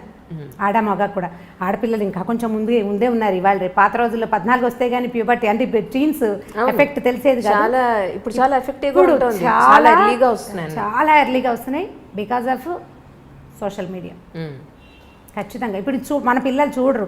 మా పిల్లలకి ఫోన్ ఇవ్వమండి అంటారు. ఫోన్ ఇవ్వరు మీరు, దాని ఫ్రెండ్స్ చూస్తారు కదా. మన ఇవ్వనంత మాత్రాన బయట దొరకదా ఏంటి? దొరుకుతుంది. రెండోది ఏంటంటే మన ఫుడ్ కూడా, ఆహారం వల్ల కూడా ఈ ప్రీటీన్స్ అవ్వడానికి ఖచ్చితంగా ఆహారం చాలా పెద్ద పాత్ర వహిస్తుంది. మనం రకరకాలు తింటున్నాం. ఇప్పుడు దేంట్లో నుంచి మనం బయటపడగలుగుతాము? ఇదేంటంటే మనం గొంగట్లో కూర్చొని పెరుగన్నం తింటున్నట్టే. గొంగట్లో కూర్చొని పెరుగు అన్నం తింటాం. వెంట్రుకలు వచ్చినాయి ఏరుకుంటే ఇట్లా ముద్దకి 100 వెంట్రుకలు వస్తాయి. గొంగలి చేయబడేదే వెంట్రుకలతోటి. ఇప్పుడు మన పరిస్థితి అదే. మన స్కూళ్ళు అంతే, మన కాలేజీలు అంతే, అసలు మన సొసైటీయే అలా ఉంది. దీంట్లో నుంచి బయటపడడం మన వల్ల కాదు. మనం ఏం చేయాలంటే చిన్న చిన్న మార్పులను సాధించడానికి ప్రయత్నం చేయాలి. దీన్ని పూర్తిగా మార్చే పాతకాలం మన పుట్టకల నాడు ఉన్నట్టుగా చేయాలని అనుకుంటే నిజంగా భ్రమ. అది చేయలేం మనం. ఎందుకంటే మనం 20లు 10ల నుంచి 2లు 3లలోకి వచ్చేసాం. 20లు 10లు లేవు. అవి ఎప్పుడో సంవత్సరానికి ఒకసారి 2 సార్లే మనం కలుస్తున్నాం కదా. ఈ 2-3 జనాల్లో నుంచి దీన్ని ఎట్లా సాధించగలుగుతాం మనం? ఒక మంచి మాట చెప్పేవాళ్ళు లేరు. ఇంకా మీరు ఈ మాట మీరు అడగండి అని నేను చెప్తున్నాను. కొన్ని ఇళ్లలో ఉన్న పెద్దవాళ్ళు పిల్లలకి ఏ రకంగానూ హెల్ప్ చేయట్లేదని ఎన్ని కంప్లైంట్లు ఉంటాయో. అవును, నేను ప్రతిసారి ఇంట్లో పెద్దవాళ్ళు ఉంటే అని చెప్పగానే మా ఫ్రెండ్ ఒకరు ఫోన్ చేశారు, మీరు ఈ డైలాగ్ చెప్పొద్దు రమ్మగారు, నాకు ఇష్టం లేదు ఇలా మీరు చెప్తుంటే. ఏంటంటే మా అత్తగారు ఉన్నారు, ఆవిడ ఏమీ చెయ్యరు. ఆవిడ ఏదో రామాయణం భారతం చదువుకుంటారట. ఆవిడ దారిని ఆవిడ చదువుకుంటారు. ఆవిడే చదువుకుంటారు కానీ ఒక్క మాట చెప్పరు. పిల్లలకు ఒక్క మంచి మాట చెప్పరు. ఆవిడ పుణ్యం పురుషార్థం అని డైలాగ్ ఒకటి ఉంటుంది. ఆవిడ పుణ్య పురుషార్థాలకే ట్రై చేస్తున్నారు కానీ పిల్లలకి ఏం చెప్పట్లేదు. ఆవిడ ఏవో వింటూ ఉంటారు. ఆవిడ వింటూ ఉండగా మనవడు ఆ చాగంటి వారిదో ఎవరివో కొన్ని విన్నాడనమాట. అలా వాడికి తెలిసినాయి తప్ప వాళ్ళ నాయనమ్మ వాడికి ఏం చెప్పలేదు. పెద్దవాళ్ళు ఉండటం వల్ల పెద్ద ఉపయోగం లేదండి. మీ పెద్దవాళ్ళు అంటే మా పాతకాలం వాళ్ళు అనమాట. వాళ్ళ వల్ల ఉపయోగం ఉండేదేమో, ఇప్పుడు వీళ్ళ వల్ల ఉపయోగం లేదు. మీరు ఎప్పుడు అదే డైలాగ్ కొడతారు, అందరూ అలా ఉండరు అని కూడా యాడ్ చేయండి దానికి. నిజమే ఇది కూడా యాక్సెప్ట్ చేయాల్సిన విషయమే. అంటే ఇప్పుడు నేను మా ఇంట్లో మా పెద్దకాయలను చూస్తాను. మా పెద్దకాయలు అంటే నాకంటే మా పెద్దకాయ దాదాపుగా 25 ఏళ్ళు పెద్దది. తన పిల్లలు కూడా నాకంటే పెద్దవాళ్ళు. మా అక్కయ్య ఉంటే ఎంత హెల్ప్ఫుల్గా ఉంటుందో వాళ్ళ ఇంట్లో. చాలా మంచి మాటలు, ఏదైనా సరే నాయనమ్మ చెప్తుంది అనుకుంటారు. ఈవెన్ మా పిల్లలు కూడా పెద్దమ్మ మీద చాలా ఎమోషనల్గా డిపెండ్ అవుతారు. తను లేదు ఈ ఊళ్ళో లేదని ఎంత ఫీల్ అయిపోతారో, పెద్దమ్మ లేదు అని. ఇప్పుడు కొంతమంది వాళ్ళు కుదురుతాయి అవి, కొంతమందికి సాధ్యపడకపోవచ్చు. కానీ పెద్దవాళ్ళు ఉంటే ఎంతో కొంత ఎన్వైర్న్మెంట్ బాగుంటుందని ఫీల్ అవుతాను. అంటే నా అనుభవం అది. అందుకని నేను పదే అదే చెప్తాను. దానివల్ల ఏ హెల్ప్ ఉండదు. పైగా పెద్దవాళ్ళు ఉండేసరికల్లా మా రోజుల్లో ఇలా లేదు అని చావగొట్టేస్తుంటాను. ఇంకొకళ్ళు చెప్పారు, అసలు ఒక 20 సంఖ్యలో కనీసం ఇవి ఉన్నాయన్నమాట. పెద్దవాళ్ళ వల్ల ఉపయోగం లేదు, వాళ్ళు ఉండటం వల్ల ఇంకా ఎక్స్ట్రా బర్డెను. ఈ పిల్లలకి వాళ్ళకి లంగరందకి చచ్చిపోతున్నాము. అవి రెండు వస్తాయి సమస్య. వాళ్ళు చెప్పే మాటలు, చెప్పే విధానం పిల్లలకి నచ్చదో పట్టాను. మన వాళ్ళ ప్లేస్లో ఉన్న వాళ్ళకి అమ్మమ్మ ఎప్పుడూ ఇంతే, లేదా మా అమ్మ ఎప్పుడూ ఇంతే. ఇప్పుడు అమ్మమ్మలు కూడా మారాలి, కొంచెం అప్ టు డేట్ అవ్వాలన్నమాట. వాళ్ళు కూడా అప్ టు డేట్గా ఏదో అంటే కొంచెం పెరగాలి వాళ్ళును. పాత పద్ధతుల నుంచి కొంచెం బయటకు వస్తే కొద్దిగా ఏదైనా కొంత పిల్లలతోటి సంబంధ బాంధవ్యాలు ఏర్పరచుకునేందుకు అవకాశం ఉంటుంది. నిజం. అలాగే ఏమంటే పొల్యూషన్, ఎక్కడ చూసినా పొల్యూషన్ పెరిగిపోయింది. మనం ఏది తాగే పాల దగ్గర నుంచి రాత్రి పడుకోబోయేంత వరకు కూడా అంతా కల్తీనే. పిల్లలు బయట చూస్తే మనం ఇచ్చే బాక్సులు వాళ్ళు తింటారన్న గ్యారంటీ లేదు. డబ్బులు ఇస్తే ప్రాపర్గా ఏ పళ్ళో లేకపోతే ఇంకోటి తింటారన్న గ్యారంటీ లేదు. ఏం తింటారో మొత్తానికి ఆరోగ్యం చెడగొట్టుకునైతే వస్తారు అల్టిమేట్గా. మీరు చిన్నప్పుడు డబ్బులు ఇస్తే పళ్ళు కొనుక్కుని తిన్నారా? మాకు తాండ్ర దొరికేది మా ఊళ్ళో. అదే మీరు చేయలేదు, పిల్లల్ని చేయాలనుకుంటున్నారు. సో వాళ్ళ హెల్త్ విషయంలో ఎలా ఉంటే బాగుంటుంది అనేది కొంచెం ప్లాస్టిక్ని తగ్గించుకోవాలి మనమే ఇంట్లో. ప్లాస్టిక్ని తగ్గించుకోవటము మనం అంటే ఈ ప్రశ్నలు అన్నిటికీ మూలాలే ఉన్నాయండి. ప్రతిదానికి ఏ క్వశ్చన్ అడిగినా ఇది మనం మొదలుపెట్టింది మనమేనని ఆన్సర్ వచ్చేలాగా ఉంటుంది. మనం మొదట మానవుడు నిప్పు కనిపెట్టాడు కదా, అగ్ని కనిపెట్టారు. అగ్నితోటి ప్రమాదం ఉంటుందని కూడా తెలుసుకున్నాడు. హ్యాండిల్ విత్ కేర్ కదా. ఇప్పుడు తర్వాత కనిపెట్టిన ప్రతి వస్తువు, మన జీవన సౌలభ్యానికి వాడుకునే ప్రతి విషయము హ్యాండిల్ విత్ కేర్గానే ఉంది. మొదట పొయ్యి పెట్టుకునేవాళ్ళం, ఆ పొయ్యిలు అంటుకుని ఎప్పుడు ఇళ్ళు తగలపడిపోతుండే. మన చిన్నప్పుడు కూడా అగ్ని ప్రమాదాలు చూసేవాళ్ళం. గ్యాస్ స్టవ్ కనిపెట్టారు. బయోగ్యాస్ వల్ల అంత ప్రమాదం కొంచెం తక్కువ, ఎందుకంటే ఎక్కువ ఫ్లో ఉండదు కాబట్టి. కాల్ గ్యాస్ ఎంత సులువు, మొత్తం దేశమంతా కాల్ గ్యాస్ అందించేసాం. దాంతో ప్రమాదాలు ఎంత ఎక్కువ ఉన్నాయి. ఇప్పుడు కారు, బైక్, స్కూటరు, మీరు ఏది పట్టుకోండి అవన్నిటికీ మనకి జీవితం ఎంత సులువైందో వాటితోటి అంత ప్రమాదభూయిష్టంగానే ఉంది. మన సెల్ ఫోన్లు, ఇదివరకు ఎక్కడున్నామో ఎప్పుడో ఒక ల్యాండ్లైన్ ఫోన్ చేస్తే ఒక రకంగా తెలిసేది. ఇప్పుడు అనుక్షణము మనం ఎక్కడున్నామో మనం తెలియజేస్తున్నాము, లేదా అదే తెలుసుకుంటోంది. దాని రేడియేషన్ వల్ల ఎన్ని రకాల సమస్యలు వస్తున్నాయో, సెల్ టవర్ల వల్ల రేడియేషన్లు, దానివల్ల క్యాన్సర్లు, ఇదివరకు ఇన్ని లేవు. ఇప్పుడు మనం ఎక్కడ మానేసుకోవాలి? ఏమి మానాలి? మనం ఏవేవి మానగలుగుతాము? ప్లాస్టిక్ మొదట లేదు, దాదాపుగా ఒక 25-30 ఏళ్ల క్రితం రేర్గా బట్టల షాపులో ఒక ప్లాస్టిక్ కవర్ ఇస్తే దాన్ని బహుభద్రంగా దాచేవాళ్ళం. 35 ఏళ్ల నాడు మా బందర్లో దోరడ్లాస్ అనే షాప్ ఉండేది. వాళ్ళ దగ్గర బ్రౌన్ పేపర్ తోటి బట్టలు బ్రౌన్ పేపర్ కవర్లలో పెట్టేవాళ్ళు. అది వీడు పేపర్ కవర్ పెడతాడు, ఇవి చిరిగిపోతాయి అని మా అక్క ఎప్పుడు విసుకుంటూ ఉండేది. తర్వాత ప్లాస్టిక్ కవర్లు వస్తే ఇది హాయిగా ఉందనిపించేది. ఈ హాయి అంత హాయి కాదని, తర్వాత కాలంలో అది మనని కబళించేస్తుందని మనకు ఆనాడు తెలీదు. నిజం. ఇప్పుడు అది ఎట్లా అయింది? ప్లాస్టిక్ ఇక వామనావతారం లాగా ఎక్కడ పడితే అక్కడ త్రివిక్రమావతారం తాల్చేసింది ప్లాస్టిక్. ప్రతి చోట ఉంది కదా, భూమి ఆకాశాలు పట్టకుండా అయిపోయింది. ఏది మనం తీయలేం మన జీవితాల్లో నుంచి. కాబట్టి చిన్న చిన్న విషయాల్లో కనీసం మనం పొల్యూషన్ని తప్పించుకోగలిగితే ప్రయత్నం చేయటమే, అంతకంటే మనం ఏం చేయలేము. ఇందులో నుంచి బయటపడడం మన వల్ల కాదు. సేమ్ గొంగళి పెరుగన్నమే చెప్పుకోవాలి ఇక్కడ కూడా. పొల్యూషన్ నుంచి తప్పించుకోవడానికి ఈజీ మార్గాలు, కార్లు, ఒక కారులో ఒక మనిషి కాకుండా 3-4 పూల్ చేయటం, నడవగలిగే దూరాలకి బళ్ళు తీయకుండా నడిచి వెళ్ళటం, లిఫ్ట్లు అవి వాడకుండా ఉండటం, అవన్నీ కూడా ఇప్పుడు ఇండివిజువల్ థింగ్స్. ఇవి సొసైటీకి ఉపయోగపడతాయి. నేను చేస్తాను అనుకోండి, ఒక 5-6 నా చుట్టుపక్కల వాళ్ళు చేయకపోతే ఊరందరిది ఓ దారి, ఉలిపికట్టది ఇంకో దారి లాగా అవుతుంది, నాది ఇంకో దారి. అంతే కదా, అలాగే అవుతుంది. ఇప్పుడు మనం అందరం మాట్లాడుకుని కనుక ఈ ప్రయత్నం చేస్తే కొంత మటుకు బెటర్గా ఉంటుంది. ప్రయత్నం చేయాలి కదా. అందుకని నేను అనుకుంటాను సొసైటీస్లో, అపార్ట్మెంట్స్లో మాట్లాడుకుని ఈ పొల్యూషన్ని పక్కకి తీయడానికి ప్రయత్నం చేయాలేమోనని అనిపిస్తుంది. మనం ట్రై చేయాల్సిందే, లేకపోతే అవదు. దీనికి ఇనిషియేటివ్ ఎవరు తీసుకుంటారు? మళ్ళీ ఈ ఫోన్లు, మళ్ళీ మీటింగ్లు, ఒక మీటింగ్ కూర్చున్నప్పుడు ఒక చోట కూర్చున్నప్పుడు మళ్ళీ ప్లాస్టిక్ బాటిల్స్లో మంచినీళ్ళు, ఆ తర్వాత ఏమో డిస్పోజబుల్ గ్లాసులు, ప్లేట్లు తెచ్చుకుంటాం మనం. మనమేమో పొల్యూషన్ కంట్రోల్ చేయాలనుకుంటున్నాం, మన దగ్గర ఇవన్నీ ఉంటాయి. ఇప్పుడు గవర్నమెంట్ బోర్డు అన్ని మీటింగ్లు జరుగుతాయండి. ఇక మీటింగ్ అయిన తర్వాత ఆ ప్రాంతంలో ఎన్ని బాటిల్స్, ఎన్ని గ్లాసులు, ఎన్ని ప్లేట్లు, ఎంత చెత్తో, మామూలు చెత్త కాదు. ఇవన్నీ ఎక్కడికి వెళ్తాయి? కష్టం కదా. మనం ఆలోచించి దీన్ని పక్కకు తీయాలి. ఇళ్లలో కనుక చేస్తే బాగుంటుంది అనిపిస్తుంది. ప్లాస్టిక్ని తగ్గించుకోండి, ప్లాస్టిక్ వాడకం, తర్వాత నాన్ స్టిక్ లాంటివి వాడడం, అవన్నీ మనంతటా మనం చేసుకుంటే. ఇప్పుడు నేను చేస్తాను సీరియస్గా, మా ఇంటికి వచ్చిన వాళ్ళకి చెప్తాను, వాళ్ళకి నచ్చింది అనుకోండి, అంటే నా వే ఆఫ్ టాకింగ్ వాళ్ళకి నచ్చాలి. ఆ రోజు వాళ్ళ మంచి మూడ్లో ఉండాలి. ఇవన్నీ ఉన్నాయి కదా, ఉన్నప్పుడు మార్చుకుంటారు. ఇవాళ నుంచే అట్లా స్ప్రెడ్ అవుతుంది. అంతే.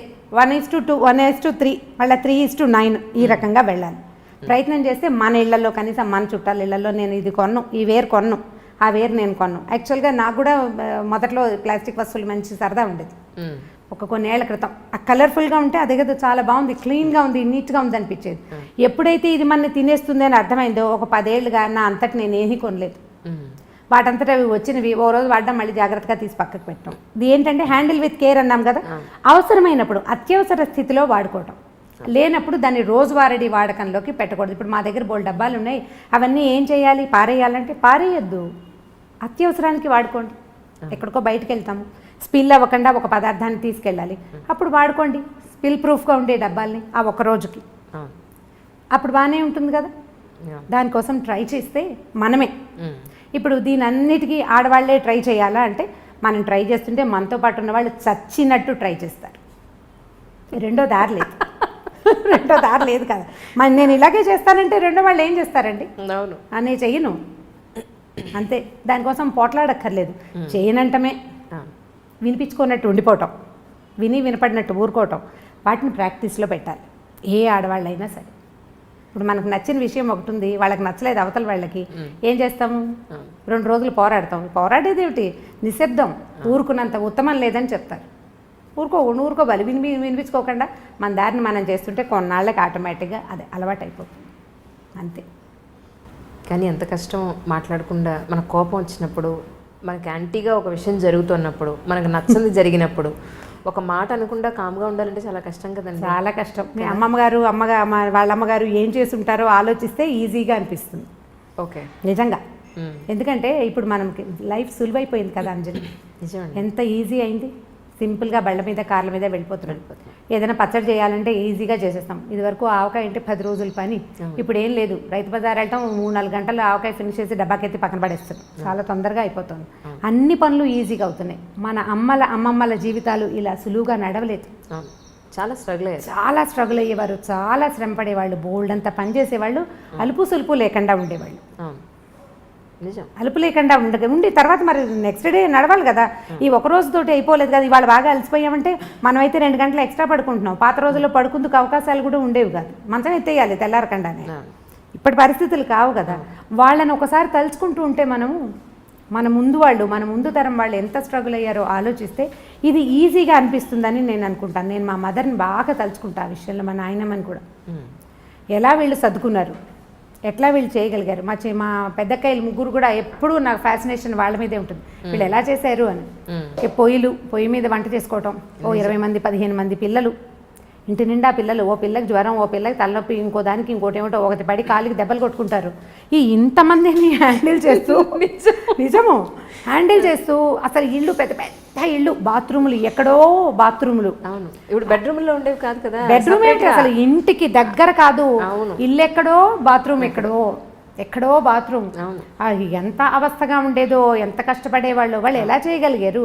ఎప్పుడు చూసినా నవనవలాడుతూ పక్కపక్కలాడుతూ బాగానే ఉండేవాళ్ళు, రకరకాల పనులు చేసుకుంటూ. నేను వాళ్ళని ఎప్పుడూ తలుచుకుంటాను. నేను వాళ్ళతో పోలిస్తే 100 పని చేయట్లేదు అనిపిస్తుంది ఇప్పుడు.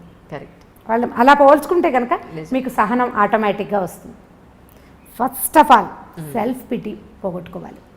ఇప్పుడు ఆడపిల్లలకి పెద్ద జబ్బు అదే.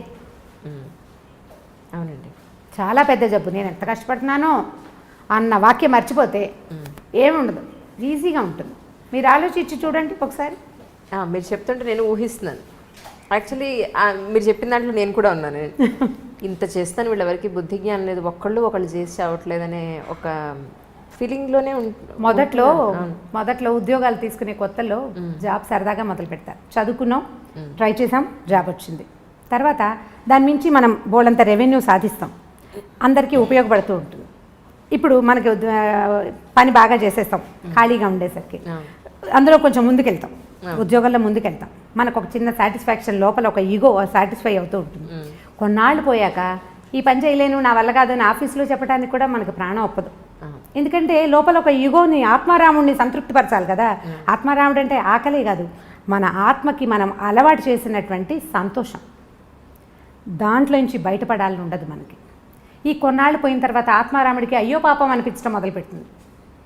నిజంగానే అవును, అంతే. ఇప్పుడు ఒక 8-10 ఏళ్ల జాబ్ తర్వాత మీకు ఎన్ని బర్డెన్స్ వచ్చినా, ఎన్ని ఇబ్బందులు వచ్చినా మీకు ఉద్యోగం మాందామని ఉండదు. మొదటిది ఆ వస్తున్న డబ్బు, దానివల్ల ఉన్న ఉపయోగాలు అవి పెద్దగా కనపడతాయి. వీటన్నిటిని మించిన అద్భుతమైన విషయం ఏంటంటే సాటిస్ఫాక్షన్. దేన్ని సాటిస్ఫై చేస్తున్నాము మనం? ఈగోని, ఆత్మ తృప్తి, దాన్ని పోగొట్టుకుందామని ఉండదు. అందుకని చేయలేకపోతాము. అప్పుడు మన మీద మనం ఆత్మారాముడికి జాలేస్తుంది అనమాట మన మీద. ఈ జాలేసేసరికి ఏమవుతుంది, మనం సెల్ఫ్ పిటీకి లోనయ్యి అవతల వాళ్ళని ఇబ్బంది పెడుతూ ఉంటాం.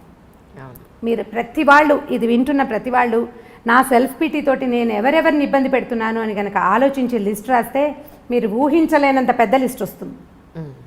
చాలా పెద్దది ఆ లిస్టు. నేను కష్టపడుతున్నాను అని మొదట మన అమ్మల నాన్నల దగ్గర నుంచి అందరినీ ఇబ్బంది పెడతాం మనం. మనకు తెలియకుండానే హర్ట్ చేస్తాం. దానికి లోన్ అవుతున్నది మనము, సెల్ఫ్ పిటీకి లోన్ అయ్యేది మనమైతే దానివల్ల సఫర్ అయ్యేది మిగిలిన వాళ్ళు అవుతారు. మొట్టమొదట తీసేయాలి. ప్రతి ఉద్యోగస్తులైన వాళ్ళు, ప్రతి ఆడవాళ్ళు, నేను ఇంట్లో ఎంతో కష్టపడుతున్నాను అనే డైలాగ్ని మర్చిపోవాలి. ఎవడి వంతు పని వాడు చేసుకుంటూ జీవితాన్ని ముందుకు తీసుకెళ్ళాలి. మీరు ఎట్లా అనుకుంటే చెట్లు చేమలు కూడా సెల్ఫ్ పిటీతోటి బాధపడాలి. వాళ్ళకి వాటికి మనకి పెద్ద తేడా ఏం లేదు. వాటి పని అవి చేస్తున్నాయి, మన పని మనం చేస్తున్నాం. ఇలా కనుక అనుకుంటే మీకు సెల్ఫ్ పిటీ రాదు, మీరు ఇంకా ముందుకెళ్ళగలుగుతారు. మీ ఉద్యోగ జీవితంలోనూ మామూలు దైనందిన జీవితంలో కూడా మీరు చాలా సాధించగలుగుతారు. ఎక్కువ మందికి ఆదర్శంగా కూడా ఉండగలుగుతారు. సెల్ఫ్ పిటీ పడద్దు. నిజం. తర్వాత రమ్మగారు, పేర్లు చెప్పకూడదు. ఒక సమస్య ఏంటంటే, ఒక ఫోను ఒక ఇద్దరి దంపతుల జీవితాలని ఎలా నాశనం చేసింది అనేది. ఈరోజు హస్బెండ్ అతని ఫోన్కి అతని పాస్వర్డ్ పెట్టుకుంటున్నాడు, వైఫ్ ఈవిడ ఫోన్కి ఈవిడ పాస్వర్డ్ పెట్టుకుంటుంది. నేను అడిగింది ఏంటి అంటే వాళ్ళని, మీకు ఏ రహస్యాలు లేనప్పుడు మీ ఫ్యామిలీ అంటే మీ హస్బెండ్ దగ్గర మీ వైఫ్ దగ్గర మీరు ఎందుకంత రహస్యంగా ఉండడం? మీరు ఏ మిస్టేక్ చేయనప్పుడు పాస్వర్డ్లు ఎందుకు? ఆవిడ గురించి మీకు మొత్తం తెలిసి మీ గురించి ఆవిడకి మొత్తం తెలిసినప్పుడు పాస్వర్డ్లు ఎందుకు అని అన్నాను. లేదు మాకుండే సమస్యలేవో మాకుంటాయన్నారు. అలాంటప్పుడు నిజంగా ఒక అమ్మాయి ఇల్లు దాటి 4 గోడలు దాటి గడప దాటి బయట ఉద్యోగానికి వెళుతుంది అంటే ఎన్నో రకాలైన హెరాస్మెంట్స్ని మోగగా భరిస్తూ చేస్తూ ఉంటుంది.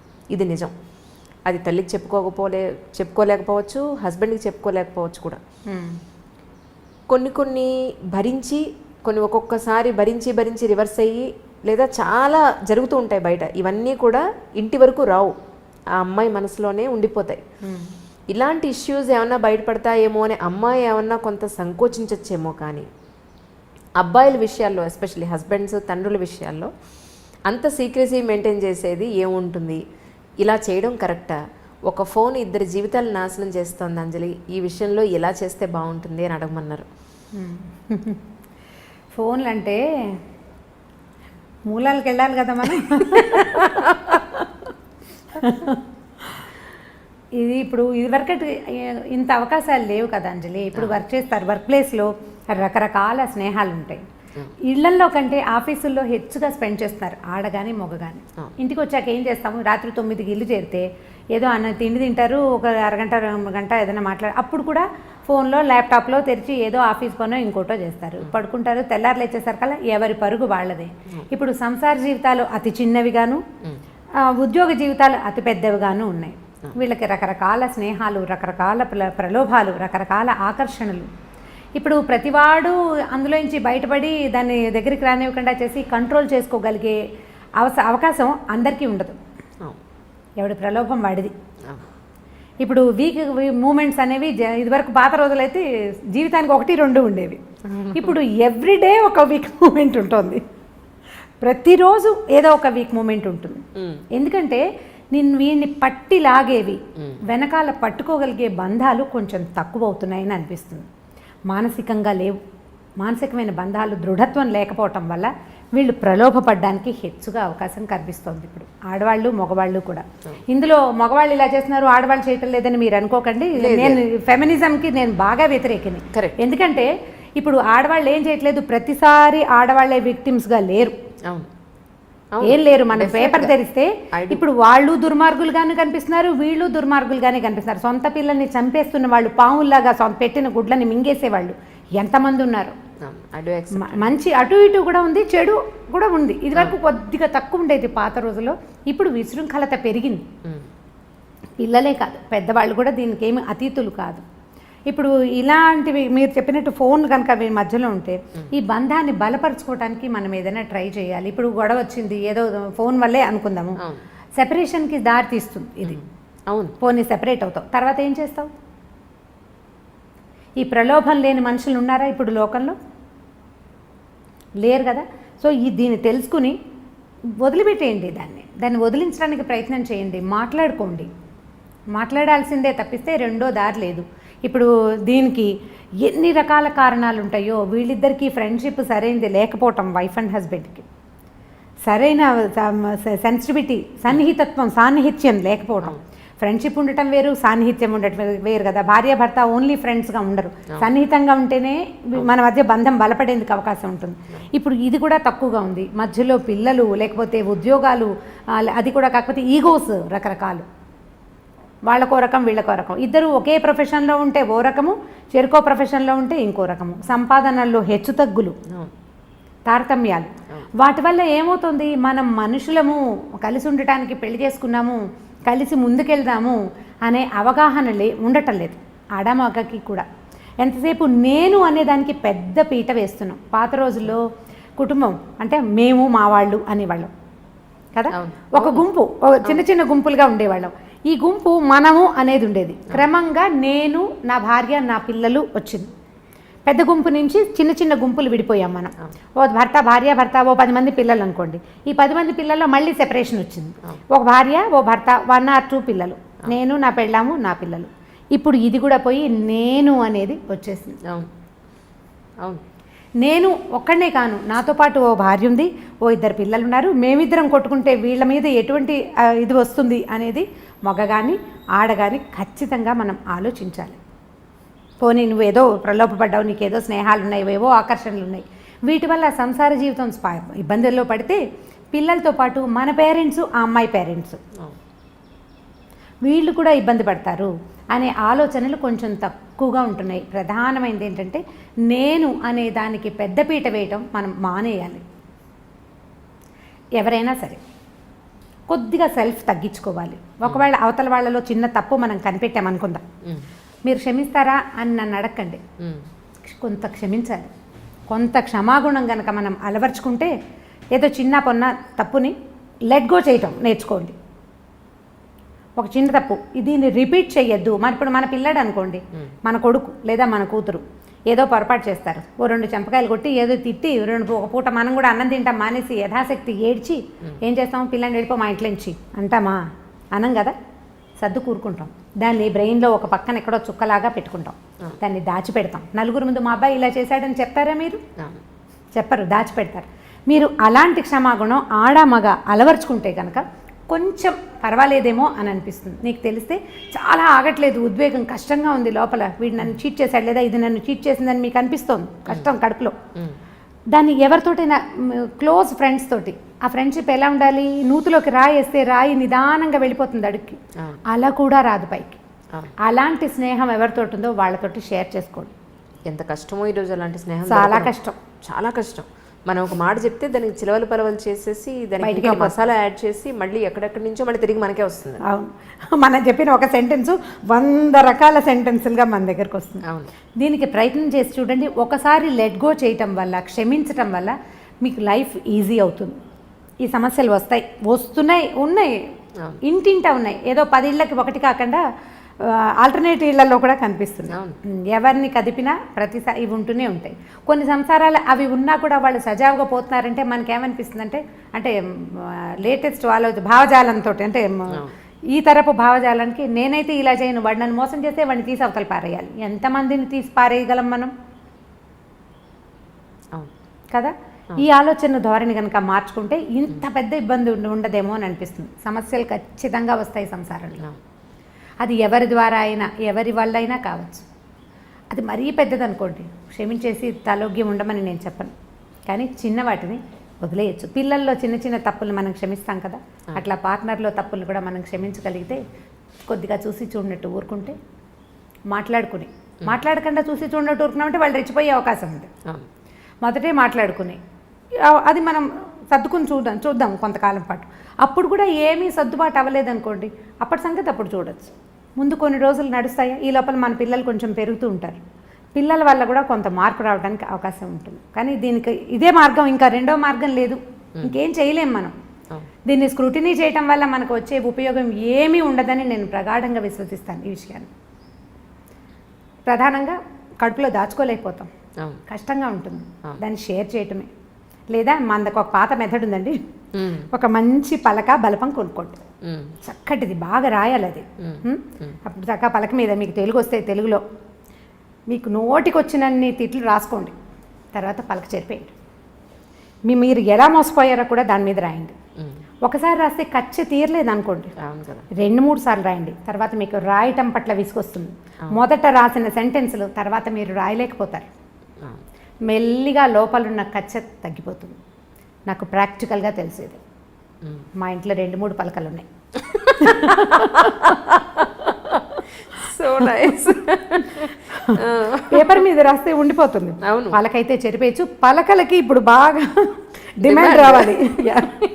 పలకలు మీరు బోర్డు మీద రాయాలనుకోండి, ఎక్కడో నిలబడి రాయాలి. పలకే ఉంది, బాత్రూంలో కమ్మోడు మీద కూర్చొని కూడా రాసేసుకోవచ్చు ధారాళంగా. మీకు ఎంత కోపం ఉందో అంత కోపాన్ని ఒకసారి రాయండి, రెండోసారి అవే వాక్యాలు మీరు ఖచ్చితంగా రాయలేకపోతారు, రాయలేరు. నోటితో చెప్పామనుకోండి మాటలు పెరిగిపోతాయి అంజలి, మాటలు పెరిగిపోతాయి. ఎందుకంటే నాలుకకి ఎంత పదునుంటుందంటే ప్రతి వాడిన కొందికి పదును పెరుగుతుంది, వాడిన కొందికి తిట్లు వస్తాయి. మనం చూడండి అబ్యూజివ్ లాంగ్వేజ్ వచ్చేస్తుంది, మంచి భాష రాదు. క్రమంగా మనం ఒకళ్ళ గురించి చెడ్డగా చెప్పామనుకోండి, 10 సెంటెన్సులు మొదటి చెవికి చేరితే రెండో చెవికి చేరేటప్పుడు 12 అవుతాయి. 10 చెవులు మారేసరికి 100, 150 అవుతాయి. చివరికి అందులో నానా గోత్రాలు అన్ని తప్పులు కూడా ఉండొచ్చు, ఒక్క నిజం ఉండదు. అదే మనం రాసామనుకోండి, మనకి ప్రధానమైంది చేతికి బ్రెయిన్కి అంత సింక్రనైజేషన్ ఉండదు ఎవరికైనాను. కొన్నిసార్లే రాస్తాం, అన్నిసార్లు రాయలేకపోతాం. పలక కొనుక్కోండి, మీరు ఎవరినైనా క్షమించగలరు, నాది హామీ, అంతే. ఇప్పుడు నమ్మకమే ప్రేమ అంటున్నారు, నమ్మకం లేని చోట ప్రేమ ఉండదు అంటున్నారు. అది కన్న పిల్లల దగ్గరైనా చేసుకున్న హస్బెండ్ దగ్గరైనా ఏ ఇద్దరి సంబంధాల మధ్యలో నమ్మకమే ప్రేమ అని అంటున్నారు. ఒక ఫోన్ చూస్తే కానీ ఒక మనిషి క్యారెక్టర్ తెలియజేయలేకపోతున్నాం ఈ రోజున. హస్బెండ్ అయినా వైఫ్ అయినా పైకున్న ఆహార్యాన్ని బట్టో చక్కగా పద్ధతిగా ఉంది అని అనుకోవడానికి లేదు ఈ రోజున. లేదు, వాళ్ళ ఫోన్ చూస్తే వాళ్ళు ఏమిటో అర్థమవుతుంది అని అనుకునే స్టేజ్ వచ్చేసింది ఈ రోజున. సో ఇలాంటి పరిస్థితుల్లో మరి అసలు వీళ్ళు ఏం చేస్తున్నారు అని మన పిల్లల ఫోన్లు తీసుకుని మనం చూడకపోతే వాళ్ళు ఏంటో తెలియదు. తీరా చూస్తే మమ్మల్ని అనుమానిస్తున్నావా అంటారు. నిజంగా ప్రేమిస్తే మమ్మల్ని ఎందుకు అనుమానిస్తున్నావు అనే క్వశ్చన్ మళ్ళీ వాళ్ళ నుంచి. తల్లిగా వైఫ్గా మన భర్త ఏం చేస్తున్నాడు అనేది ఒక ఐవేస్ చూడకుండా, మన పిల్లలు ఏం చేస్తున్నారు అనేది ఒక ఐవేస్ చూడకుండా, అనుమానం అని కాదు, మన జీవితం మన పిల్లలు జాగ్రత్త అనేది ప్రతి విషయంలోనూ ఉండాలి. ఒక వస్తువు కొనేటప్పుడే ఈ వస్తువుని ఎలా తోమితే దీని 10 కాలాల పాటు మన దగ్గర ఉంటుంది, ఎక్కడ పెడితే ఇది పగిలిపోకుండా ఉంటుంది అనేది ఆలోచించినప్పుడు మన కన్న పిల్లల్ని జాగ్రత్తగా చూసుకోవడం, వాళ్ళ పద్ధతిగా పెంచి వాళ్ళని ఒక అమ్మాయి అయితే ఒక ఐ చేతులను, అబ్బాయి అయితే పద్ధతిగా పెంచాలను అనుకుంటాం, ప్రతి తల్లిదండ్రులు అనుకుంటాం. అలాగే హస్బెండ్ విషయంలో ఏం జరుగుతుందో ఒకసారి చూద్దాం అనే దాంట్లో తప్ప మీ ఉద్దేశ ప్రకారం చూస్తేనే కదా తెలుస్తున్నాయి, తెలిసినప్పుడే కదా మనం ఏదైనా కంట్రోల్ చేయగలం. చూడడమే తప్పంటే చూడడం తప్పు అంటే దాన్ని ఇంకా పూర్తిగా చేసినా కూడా దాన్ని యాక్సెప్ట్ చేసేసి ఉండమని మీరు చెప్పడం. దీని ఆన్సర్ మీరే చెప్పారు. ఒక వస్తువు కొనేటప్పుడు మనం చూస్తాం కదా, అన్ని విధాలా కనుక్కుంటాం. పైగా ఇప్పుడు నెట్లో అయితే మనం ఎన్ని స్టార్స్ వచ్చినాయి వాళ్ళ కామెంట్స్, దాని మీద ఏదో అంటారు కదా రివ్యూస్ చూస్తాం. మనుషులకి రివ్యూస్ ఉంటాయా? రివ్యూస్ ఉంటాయా? పైగా వస్తువు ఏ విషయంతో తయారైంది, దేంతో తయారైంది మనకి క్లియర్గా తెలుస్తాయి. మనుషులు రకరకాల సంఘటనల ద్వారా వీళ్ళ పెంపకం జరుగుతుంది. ఒక అమ్మ నాన్న మట్టి ముద్దల్లాగా ఒక కుండను తయారు చేసినట్టు, బొమ్మను తయారు చేసినట్టు చెయ్యరు ఆ పిల్లల్ని. మనం పెంచడం మొదలు పెడతాం. ఎంత ఒక 3 ఏళ్ల దాకా ఇంచుమించుగా మనలాంటివే, మనం పెట్టిన అన్నమే, మనం పెట్టిన పెరుగన్నమే, వాడికి నచ్చినా నచ్చపోయినా ఏడుస్తూ చస్తూ బతుకుతూ పిల్లలు తినేస్తారు. వాడు స్కూల్కి వెళ్ళటం మొదలు పెట్టాక పక్కవాడు తెచ్చిన బెండకాయ వేపుడు చూసి వాడు చాలా బాగుందని వాడు అది తింటం మొదలు పెడతాడు. తర్వాత వాళ్ళు ప్రపంచాన్ని తెలుసుకునేది మన ద్వారా కాదు. మనం కొన్ని విలువలు, కొన్ని అలవాట్లు, చాలా డబ్బు, శ్రమ ఇస్తాం పిల్లలకి.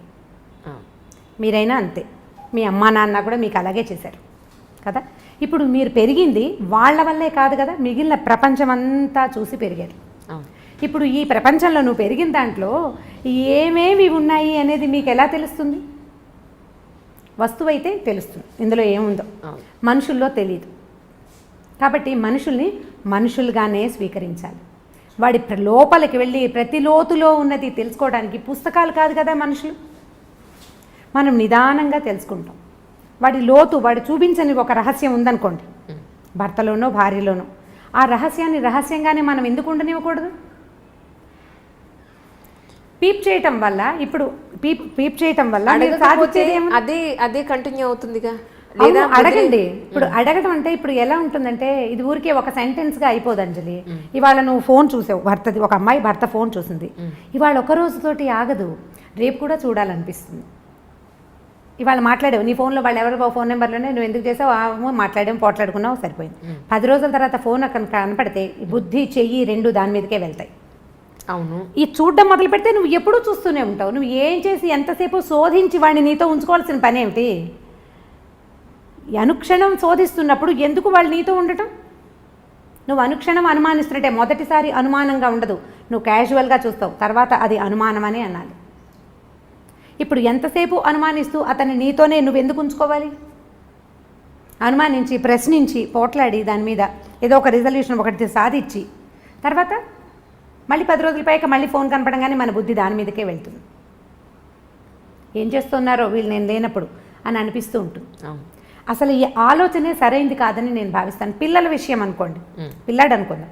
పిల్లవాడికి ఇప్పుడు వాడు ఏం కొత్తది చేస్తున్నారు అనేది మనం తెలుసుకోవాలి. నాకు ప్రైవసీ లేదంటే నువ్వు ఏదైనా కొంప ఉంచితే నేనే పడాలి కదరా అని చెప్పచ్చు. భర్తలతోటి మనం ఆ మాట అనగలుగుతామా? అనగలుగుతాం. అతను చీపో నువ్వు నాకు వద్దంటాడు, అప్పుడు పోనీ వీడు కాదని ఇంకొని చేస్తామా? పిల్లాడిని ఎలా చేయలేమో భర్తల్ని కూడా అలాగే చేయలేకపోతాం కదా. పోనీ మారుద్దాం అనుకుందాం, ఇప్పుడు మనకు అవకాశాలు ఉన్నాయి, మార్చేద్దాం అనుకుంటాం. ఎన్ని మారుస్తాము? ప్రతివాడు మనకి గుమ్మడికాయ ఇంత ముచ్చని దొరుకుతాడా? దొరకడు కదా. సో ఇప్పుడు ఇది తప్పనే తప్పదు. ఇప్పుడు మనం పీప్ చేసి వాళ్ళ లోతుల్ని శోధించి వాళ్ళ లోపల ఏముందో తెలుసుకోవాలి. నేను నీ కంపానియన్ కాబట్టి నీ మొత్తం రహస్యాలు నాకు తెలియాల్సిందేనన్నది కూడా ఒక రకమైన ఈగోయిస్టిక్ ప్రవర్తనగానే అనిపిస్తుంది మనకి. ఖచ్చితంగా తెలుసుకోవాలన్న ఉద్దేశం అంత సరైంది కాదేమో అని అనిపిస్తుంది. నువ్వు తెలుసుకుని నువ్వు సాధించేది ఏమీ లేదు, నువ్వేం సాధించలేకపోతావు. బాగా తెలుసుకున్నావు, క్లియర్గా ఖచ్చితంగా తెలుసు నీకు.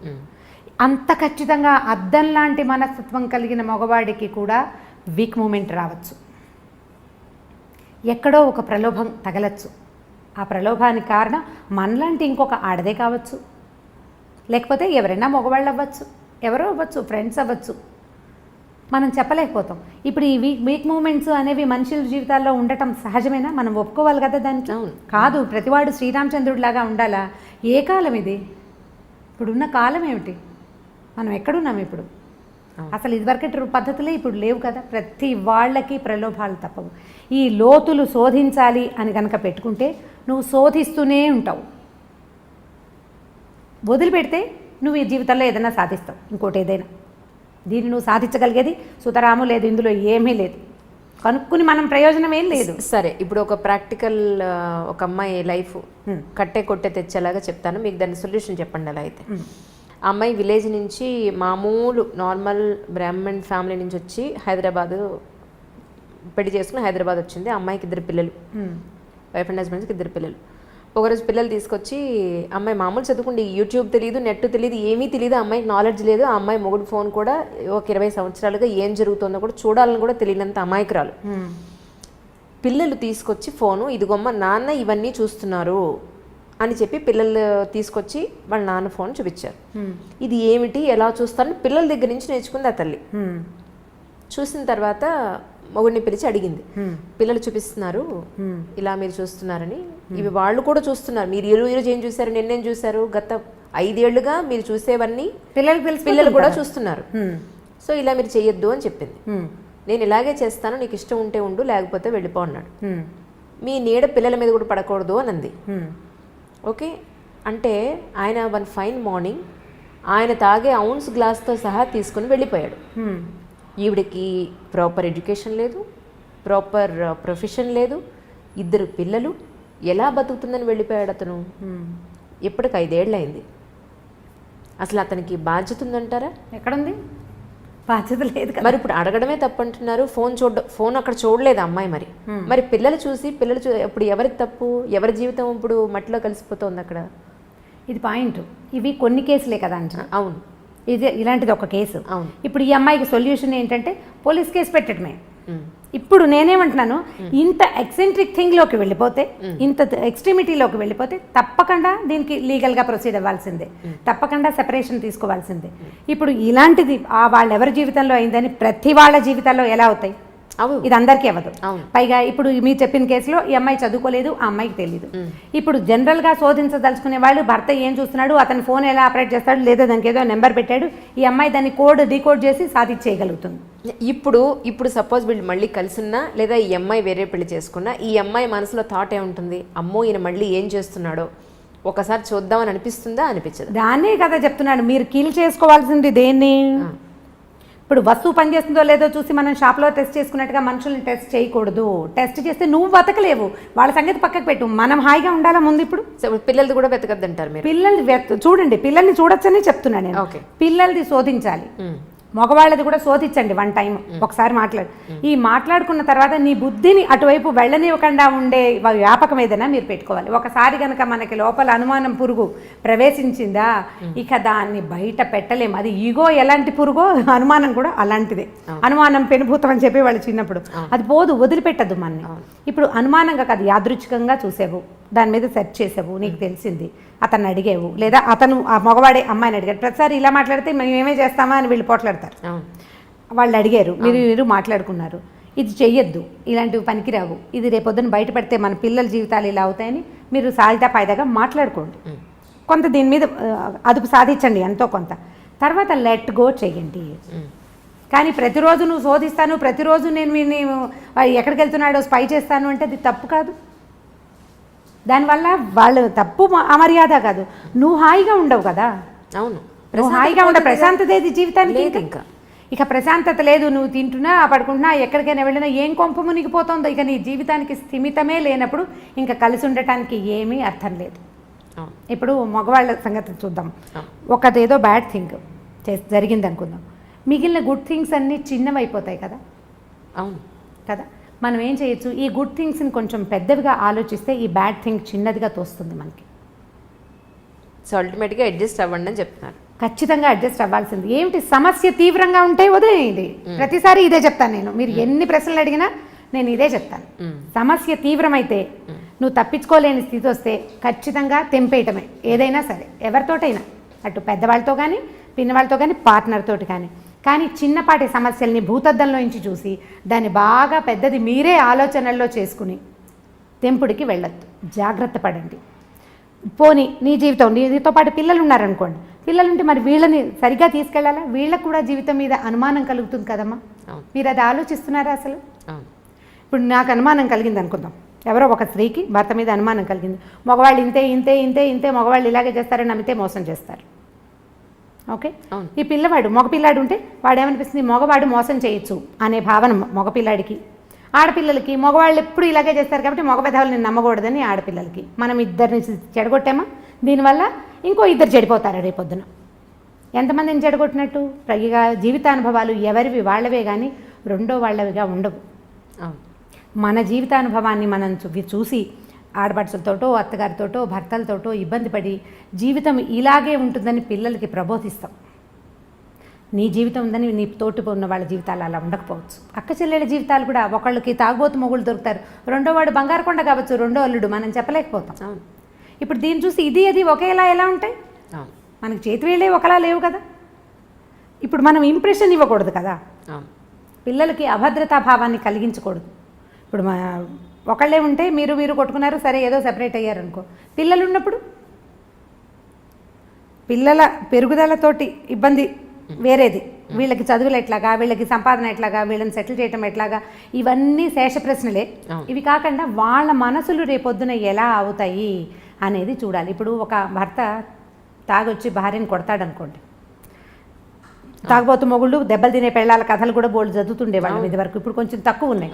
తను కొడతాడు, ఈ పిల్లలు చూస్తూ ఉంటారు, 3-4 మగ పిల్లలు ఉంటారు, వాళ్ళకి వాళ్ళ అమ్మని రక్షించాలని ఉంటుంది చాలా, తండ్రి మీద అయిష్టం ఏర్పడుతుంది, పెళ్ళాలను బాగా చూసుకోవాలని చిన్నప్పుడు అనిపిస్తుంది.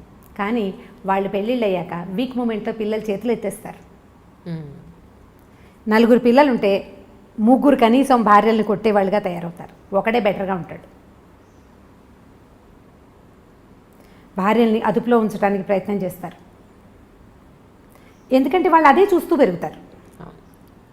తాగటం తప్పు కాదనిపిస్తుంది, చిన్నప్పుడు అసహించుకుంటారు, చీచీ తాగకూడదని. కానీ కొంచెం పెద్ద అయ్యాక దాని మీద ఏం అదుపు ఉండదు, ఎందుకంటే వాడి సబ్కాన్షియస్లో అది ఫిక్స్ అయిపోయి ఉంటుంది. ఆడపిల్లలు కూడా అత్తవారితో అడ్జస్ట్ అవ్వకపోవడానికి సగం కారణం తల్లులే. ఎందుకంటే వీళ్ళు అత్తగారులు దుర్మార్గులని, ఆడపడుచులు పాపిష్టి వాళ్ళని వీళ్ళు మాట్లాడి మాట్లాడి మాట్లాడి పిల్లల బుర్రలో దాన్ని ఫిక్స్ చేసేస్తారు. మన జీవితానుభవం మన పిల్లల జీవితానుభవాలు కావు, సాధారణంగా జరగదు అట్లా. కానీ ఇప్పుడు నేను అవస్థపడ్డాను, నా పిల్లకి తెలియచేయాలి అని అనుకుంటాం. అది ఎలా అంటే పరిగెడితే పడతాం, తడిగా ఉన్న నేల మీద గబగబా నడిస్తే జారి పడిపోతాం అన్నంత కామన్ థింగ్గా మనం వ్యక్తులతోటి సంబంధాలను కూడా జనరలైజ్ చేసేస్తాం. ఓకే. బురదలో నడిస్తే పడతాం మా కదా, బురదలో నడిస్తే పడిపోతాం. ఇప్పుడు మనం పల్లెటూరు వెళ్ళామనుకోండి, ఎవరైనా పల్లెటూరులో ఉన్నవాళ్ళు, పల్లెటూరు వెళ్ళిన వాళ్ళు దీన్ని అబ్జర్వ్ చేసి చూడండి. ఈ బురదలో నడుస్తూ ఉండగా జారిన గుర్తులు 2-3 చోట్లే కనపడతాయి. పల్లెటూరు వాళ్ళకి బొటనవేలు బురదలోకి గుచ్చి నడవడం ఆటోమేటిక్గా వచ్చేస్తుంది బై ప్రాక్టీస్. కొత్తగా వెళ్ళిన వాళ్ళు లేదా ఏదైనా పాల్మాలిపోయి అంటే ఎక్కడో ఏదో ధ్యాసలో ఉండి నడిచే వాళ్ళే జారుతారు, అందరూ జారి పడిపోరు. మరి జనరల్గా అయితే బురదలో జారి పడాలి కదా, వాళ్ళంతా ఎలా తిరిగేస్తున్నారు? సో దాన్ని జనరలైజ్ చేయడానికి వీల్లేదు. జీవితాలు కూడా అంతే. ఇప్పుడు ఈ అమ్మాయి మొగుడు భర్తతో ఇబ్బంది పడింది, తన ఫ్రెండ్స్ అందరికీ చెప్తుంది. కొత్తగా పెళ్ళైన మేనగోడలు కూడా వస్తే ముందు నుంచి చూసుకుంటూ ఉండు, మగవాళ్ళు ఇలా చేస్తారంటే ఏ అనుమానము లేని పిల్లకి కూడా ఈ మొగుడు ఫోన్ టెస్ట్ చేయాలని ఉంటుంది. నువ్వు ఎందుకు పాస్వర్డ్ పెట్టుకున్నావు, నువ్వు నన్ను మోసం చేస్తావా అని ముందే అడగడం మొదలు పెడతారు. వాడు అందులో బ్యాంక్ కార్డులో బ్యాంక్ నెంబర్లో ఏవో పెట్టుకుంటాడు, అకౌంట్ నెంబర్లో. ఆ జాగ్రత్తగా వాడు పాస్వర్డ్ పెట్టుకుంటాడు. ఈ పిల్ల ముందు నుంచే స్టార్ట్ చేస్తుంది. ఇది ఎందుకంటే ముందు చూసిన జీవితానుభవం వల్ల. ఎవరి జీవితానుభవం వాళ్ళదే. మీకు అయిందని పక్క వాళ్ళకి అవుతుందని లేదు. సక్సెస్ఫుల్ మ్యారేజెస్ సగం పెళ్ళిళ్ళు కాదు, ఇంకా అనకూడదు అట్లా. 90% సక్సెస్ఫుల్ మ్యారేజెస్ లెట్ గో చేయటం వల్లే సక్సెస్ అవుతాయి. అవును అని సమాధానం రాకపోతే చూడండి మీరు, మనం క్షమించకపోతే లేదా మగవాడే క్షమించి ఊరుకోకపోతే సంసారాలు నడవు. ఇండియా కూడా మిగిలిన దేశాల్లాగానే ఎక్కువ డైవర్సులు, ఎక్కువ second, third, fourth, fifth marriages తోటి నిండిపోతుంది. ఈ క్షమాగుణాలు పెద్దవాళ్ళు కూడా మనకు అలవాటు చేస్తారు. ఇప్పుడు నాబోటి వాళ్ళు అంటే నేను కూడా ఇలాగే నా దగ్గరకు వచ్చిన పిల్లలు చెప్తాను, చూసి చూడట్టు ఊరుకో పాప, ఎక్కడో చోటు ఊరుకో, నీకు కావాల్సింది చేయించుకో. నేను పిచ్చి సలహా ఇలాంటివి చెప్తాను అనమాట. నువ్వు ఇది చేసావు కాబట్టి నువ్వు నాకు అది చేసి పెట్టు. బాగుంది కదా బార్టర్ సిస్టమ్. నువ్వు ఇలా చేసినా నేను మీ అమ్మ నాన్నకి చెప్పలేదు, నేను ఎవరికి చెప్పట్లేదు, కాబట్టి నువ్వు నాకు లొంగి ఉండు అని లొంగ తీసుకోండి. ఈజీ మెథడ్, చిన్నపిల్లలకి మాట చెప్పడానికి అనమాట. ఇలా చెప్తే సరిపోతుంది, ఈజీగా ఉంటుంది. లెట్ గో చేయకపోతే సంసారాలు ఉండవు. ఏదో ఒక దశలో ప్రతి వాళ్ళు ఒకళ్ళనొకళ్ళు క్షమించేసుకునే ముందుకు తీసుకుపోతూ ఉంటారు. దానికి మన ఆర్థిక పరిస్థితులు, మన పిల్లలు, మన తాలూకు ఉద్యోగాలు, మనకి ఏ సపోర్టు ఏ పక్కన లేకపోవటాలు, వాటి వల్ల కూడా కొంత మన కుటుంబ పరిస్థితులు, మన పెద్దవాళ్ళు, మన కజిన్స్ అందరూ ఏమనుకుంటారు, నలుగురు నానా విధాలుగా చెప్పుకుంటారు. కాబట్టి క్షమించో మాట్లాడుకోకుండాను ఎలాగోలాగా కొంతమంది భార్యాభర్తలు సంవత్సరాల తరబడి మాట్లాడుకుని వాళ్ళు బోల్డ్ మంది తెలుసు నాకు. ఇంట్లో ఉంటారని మామూలుగా నడిచిపోతుంటే వాళ్ళిద్దరు మాట్లాడుకోరు. ఏదో సందర్భంలో కోపాలు వచ్చినాయి, మళ్ళీ మా అమ్మ నాన్న మాట్లాడుకోరు అని చెప్పేవాళ్ళు కూడా పిల్లలు కూడా కనిపిస్తారు. వీళ్ళిద్దరు గోడలతోటి మాట్లాడుకుని పని నడిపేస్తూ ఉంటారు. అయితే సంసారం రోడ్డు మీద పడలేదు, పిల్లలు చక్కగా ఎదిగారు, పెళ్ళిళ్ళు చేసుకున్నారు, అల్లుళ్ళు వచ్చారు, మనవలు పుట్టేశారు, వాళ్ళకి బాగానే ఉన్నారు. అంటే ఇది సంతోషమా, ఇదేనా పెళ్ళి అంటే అని మీరు అడుగుతారు. ఇప్పుడు కాదు, సంతోషం కాదు. నువ్వు సెపరేట్ అయిపోతావు, నువ్వు ఒకదానివే ఉంటావు, అది సంతోషమా? మీ పిల్లలు సజావుగా పెరగరు, అప్పుడు అది సొసైటీలో మీకేం సరైన గుర్తింపు ఉండదు. అది అవన్నీ సంతోషాన్ని ఇస్తాయి. అంటే మనకి సంతోషాన్ని ఇవ్వడానికి ఏ విషయమూ లేనప్పుడు మిగిలినవేవీ లేవు. దీంట్లో సర్దుకుంటే సరిపోతుంది. కరెక్ట్. అంటే ఇప్పుడు మీరు విడాకులను సమర్థించారా అని గట్టి ప్రశ్న. లేదు లేదు లేదు లేదు ఎవరి కోసం అల్టిమేట్గా విమెనే సఫర్ అవుతుంది. అల్టిమేట్గా సఫర్ అయ్యేది విమెనే. ఆవిడ దృష్టి మీరు ఎక్కడున్నా, ఏం చేసినా, కలిసి ఉన్నా, ఒంటరిగా ఉన్నా, పిల్లలతోటి ఉన్నా, ఎప్పుడు సఫర్ అవ్వాల్సింది ఆడవాళ్ళే. ఈ మధ్య నేను ఒక ఇంటర్వ్యూలో అదే చెప్పాను, ఇండైరెక్ట్గా చెప్పింది అదే, కానీ నెటిజన్లకి కొంచెం అర్థం కాక నన్ను అందరూ చాలా నెగిటివ్గా అనుకున్నారు. బేసిక్గా నేను స్పోర్ట్స్మెన్స్ గ్రౌండ్లో ఎలా ఉంటారు, చీర కట్టుకుని పరిగెట్టలేం కదా. సో బేసిక్గా నేను నేషనల్ అథ్లీట్ని. నాది 400 మీటర్స్, 800 మీటర్స్ అండ్ 6 కిలోమీటర్స్ ఆమె ఈవెంట్స్ యాక్చువల్లీ. అప్పుడు షార్టే వేసుకుంటాం, స్లీవ్లెస్సే వేసుకోవాలి. ఒక స్టేజ్లో ఆ షార్ట్ స్లీవ్లెస్ కూడా ఒంటి మీద ఉంచుకోవడానికి కూడా భారంగా ఉంటుంది. లాస్ట్ 50 మీటర్స్ ఉండగా అంతగా చెమట, అంతగా శ్రమ ఉంటుంది రన్నింగ్లో. ఇదేమి గ్రూప్గా స్పోర్ట్స్ అంటే గేమ్స్ కాదు కదా, క్రికెట్ 10 మంది కలిపి ఆడేది. ఇవి అన్ని ఇండివిజువల్ ఈవెంట్స్, ఎవరికి వాళ్ళుగా ఒక్కరే గ్రౌండ్లోకి వెళ్ళి ఒక్కళ్ళే సాధించాల్సిన ఈవెంట్స్ ఇవన్నీ. సో వాళ్ళు ఎవరో అన్నారు స్లీవ్లెస్ వేసుకున్న వాళ్ళ రేపులు జరుగుతున్నాయని. నేను అన్నది అది కాదు. అసలు పద్ధతిగా ఉండి చీర కట్టుకొని ఎంతో గౌరవంగా ఉన్న లేడీస్ని చాలా తప్పుగా చూస్తారు బయట. వాళ్ళు చూసే దృష్టికోణం ఒక రకంగా ఉంటుంది. అలాంటప్పుడు ఆ లేడీ డ్రెస్సే మనం అగౌరవంగా చూసే విధంగా వేసుకుంటే అది మనకే కదా హామ్ అన్న పాయింట్లో చెప్తే ఎవరూ సరిగా అర్థం చేసుకోలేదు. నాకు అది కొంచెం బాధ అనిపించింది. ఏంటంటే ఇప్పుడు ఇలా ఉన్నాను, మీరు ఇలా ఉన్నారు, మనల్ని కూడా తప్పుగా చూసే దృష్టికోణం ఉంటుంది, చీరలోని కూడా వల్గర్గా చూసే జనాలు ఉన్నారు. అలాంటప్పుడు మనం ఎలా ఉండాలనేది నా ఉద్దేశం. మనకి మనం కావాల్సినట్టుగా ఉండాలి, మనకి ఎలా ఉంటే కంఫర్టబుల్గా ఉంటుందో అలా ఉండాలి. మనకి మనం సమాధానం చెప్పుకోవాలి కదా. ఇప్పుడు మీరు బట్టల గురించి అంటే మరి పసిపిల్లలవి, చిన్నపిల్లలవి, చిట్టి చిట్టి పాపాయిలవి కూడా రేపులు అవుతున్నాయి కదా. పసిబిడ్డని ఎత్తుకుని ముద్దాడాల్సిన పిల్లల్ని కూడా రేపు చేస్తున్నారు. అది ఏం బట్టలు వేసుకుని వీడిని ప్రవోక్ చేసి ఉంటుంది. అసలు అవి మట్టి పిచ్చి మాటలు. వస్త్రధారణతోటి అన్న మాట అనకూడదు. కాకపోతే ఏంటంటే మనం కాపీ చేయటం మన పద్ధతి. హిందీ వాళ్ళు ఇంగ్లీష్ వాళ్ళని కాపీ చేశారు, మనం హిందీ వాళ్ళని కాపీ చేస్తున్నాం. మనని పల్లెటూరు వాళ్ళు కాపీ చేస్తారు అంటే అంతే కదా. మన ముందున్న దాన్ని మనం కాపీ చేస్తాం. మన ముందున్న ఒరవడి సరైంది కాకపోతే ఆటోమేటిక్గా కాపీ అవుతుంది. కూల్ షోల్డర్స్, కూల్ ఏవో రకరకాల బట్టలు ఉన్నాయి. దానివల్ల మనం సాధిస్తున్నది ఏంటంటే అవధూత లక్షణాలను సాధిస్తున్నాం. దేహాభిమానం లేదనమాట మనకి. శరీరాభిమానం, అవధూతలకు దేహాభిమానం ఉండదు, వాళ్ళు ఎలాగైనా ఉంటారు. ఇప్పుడు మన వాళ్ళ పరిస్థితి కూడా అలాగే ఉంది. ఇప్పుడు బట్టలు చక్కగా వేసుకుంటే ప్రెజెన్స్ బాగుంటుంది అంతే. అవతల వాళ్ళ దృష్టి ఎలా ఉంటుంది, నీ శరీర భాగాల మీద అవతల వాళ్ళ దృష్టి పడుతుంటే నీకు చీదరగా ఉండట్లేదంటే నీకేమీ లేదు, శరీరాభిమానం లేదు అంతే. అది ఎవరి వాళ్ళ ఇండివిజువల్ థింగే కానీ రెండోది కాదు కదా. దానివల్ల ఇవేమైనా జరుగుతున్నాయి అన్నమాట పిచ్చి మాట అండి. అది డ్రెస్ వల్లని కాదు, డెఫినెట్గా కాదు. నా ఉద్దేశం కూడా అది కాదు. కాకపోతే అమ్మాయికి గౌరవం ఏ విధంగా వస్తుంది? ఇప్పుడు ఒక మనిషిని మనం రోడ్డు మీద చూసాము, ఫస్ట్ కనపడేది అమ్మాయి మొహం, అమ్మాయి టాప్ బాటం, బట్టలు, ఇదే మనకు కనిపించేది. ఆ తర్వాత మాట్లాడితే ఆ భాష, దాన్ని బట్టే ఆ అమ్మాయి మీదైనా అబ్బాయి మీదైనా గౌరవం ఉండేది. అయితే ఈ చూసే విధానంలో బయట జనాలు, మనకు సంబంధం లేని జనాలు, ఇప్పుడు నేనే ఉన్నాను, ఎవరో విధానం కూడా అనవసరం, ఇంత షార్ట్ లెంత్ వేసుకొని అప్పర్ బాడీ అంతా బయట కనిపించేలా వేసుకుంటే నన్ను గౌరవంగా చూడాలని అనుకోవడం నేను కరెక్టా? అదే చూస్తారా? అలా కాదు. ఇప్పుడు మన బట్టల వల్ల బట్టలతోటే ఏవి రావు, కానీ బట్టలతోటే కొంత వస్తుంది. ఎగ్జాక్ట్లీ అదే నేను చెప్పింది. అంతే, అనవసరంగా మన మీద 10 మంది చెడు చూపు పడకుండా చూసుకుంటే అమ్మాయిలు చాలా అంటున్నాను, అంతకు మించి ఏం లేదు. ఇక దీనికి చాలా ఎన్లార్జ్ చేసి స్లీవ్లెస్ వేసుకుంటేనే అంటే స్లీవ్లెస్లు ఎందుకు వేసుకోవద్దు అంటారు? డెఫినెట్గా అందరికీ, అమ్మాయిగా పుట్టిన వాళ్ళందరికీ అన్ని రకాల బట్టలు వేసుకోవాలని ఉంటుంది. డెఫినెట్గా గుడికి వెళ్ళేటప్పుడు ఒక రకంగా తయారవుతాం, పార్టీకి వెళ్తే ఒక రకంగా తయారవుతాం, స్పోర్ట్స్కి వెళ్ళే వాళ్ళు ఇంకొక రకంగా తయారవుతారు. అందరూ ఒకలానే ఉండాలంటే నేను జడేసుకుని స్పోర్ట్స్ పరిగెట్టలేం కదా. డెఫినెట్గా గట్టిగా ముడి వేసాం, నేను చిన్నగానే చేసేసి నేను రన్ చేయగలుగుతాను డెఫినెట్గా. అలాగా ఎక్కడ ఎలా ఉండాలో రోమన్కి వెళ్ళినప్పుడు రోమన్లానే ఉండాలని చెప్తూ ఉంటారు. సో అలా ఉండాలి తప్ప, సో డెఫినెట్గా ఇప్పుడు పబ్లిక్కి ఖచ్చితంగా కొంతమంది అక్కడ దాని ప్రొఫెషన్ ఉన్నవాళ్ళు ఉన్నారు, అక్కడికి వెళ్ళి చీరలు కట్టుకోమని మనము చెప్పం. అదే సో అలాగా అందరికీ చెప్పేది ఏంటంటే ఎక్కడ ఎలా ఉండాలో అక్కడ ఉంటే బాగుంటుంది. ఇప్పుడు రోడ్డు మీద వెళ్ళేటప్పుడు కాస్త 10 మంది మనల్ని చెడుగా చూడకుండా ఉండే బట్టలు వేసుకుంటే చాలా అన్నది నా ఉద్దేశం, అంతకు మించి ఏం లేదు. ఇంకొకటి, ఇంతకీ సండే రోజు మీరు షాపింగ్కి వెళ్ళట్లేదు చెప్పండి, విండో షాపింగ్కి. సండే రోజు విండో షాపింగ్కి నెక్స్ట్ గెలరియో మాల్ వెళ్ళాను. నేను వెళ్ళారా? మొత్తానికి వెళ్ళారు? నేను వెళ్తూనే ఉంటాను. ఓకే. ఎవరితోటైనా వెళ్ళినా నేను పెద్దగా నాకు చాలా అవసరమైన వస్తువులు తప్పిస్తే కొను నేను. ఈవెన్ నేను కూడా అంతే. అయితే నేను బాగా చీరలు పట్టుకుని షాప్కి వెళ్తుండగా ఒక ఆవిడ నన్ను చూశారు, నాకు మొన్న వాట్సాప్లో కూడా పెట్టారు, మీరు బోల్డ్ చీరలు కొనుక్కున్నారు అని. ఇప్పుడు కొత్త ప్రశ్నలు వస్తున్నాయి, మీరు చాలా చీరలు ఎలా కట్టేసుకుంటున్నారు అని. అంటే ఇప్పుడు నేను మీరు అడిగిన ప్రశ్నకి ఇప్పుడు సమాధానం చెప్తాను. భగవంతుడు చాలా కొద్ది మందికి కొన్ని అదృష్టాలు ఇస్తాడు. నాకు భగవంతుడు ఇచ్చిన పెద్ద అదృష్టం, నాకు 7 అక్కయ్యలు ఉన్నారు. నేను నా చిన్నప్పటి నుంచి, అంటే నేను చీరలు కట్టుకోవటం మొదలైనప్పటి నుంచి 18-19 ఏళ్ల వయసు నుంచి, మా పెద్దకై నాకంటే 10 ఏళ్ళు పెద్దది. ఇంతకుముందు చెప్పాను కదా. ఎంతమంది మీ సిస్టర్స్? 8 సిస్టర్స్ మేము. మీతో కలిపా? నాతో కలిపి మేము 8 మంది. ఒక అన్నయ్య ఉన్నాడు మాకు. మొత్తం 9 మంది. మొత్తం 9 మంది. నేను చివరిదాన్ని. ఓహో. నేను సంగీతం క్లాస్కి మా పెద్దక్కయ్య కొత్త చీరలు కట్టుకెళ్ళటం ఎన్నిసార్లు చేశాను. మా అమ్మవి పెద్దక్కవి, మా నాన్నగారు అప్పటికే లేరు.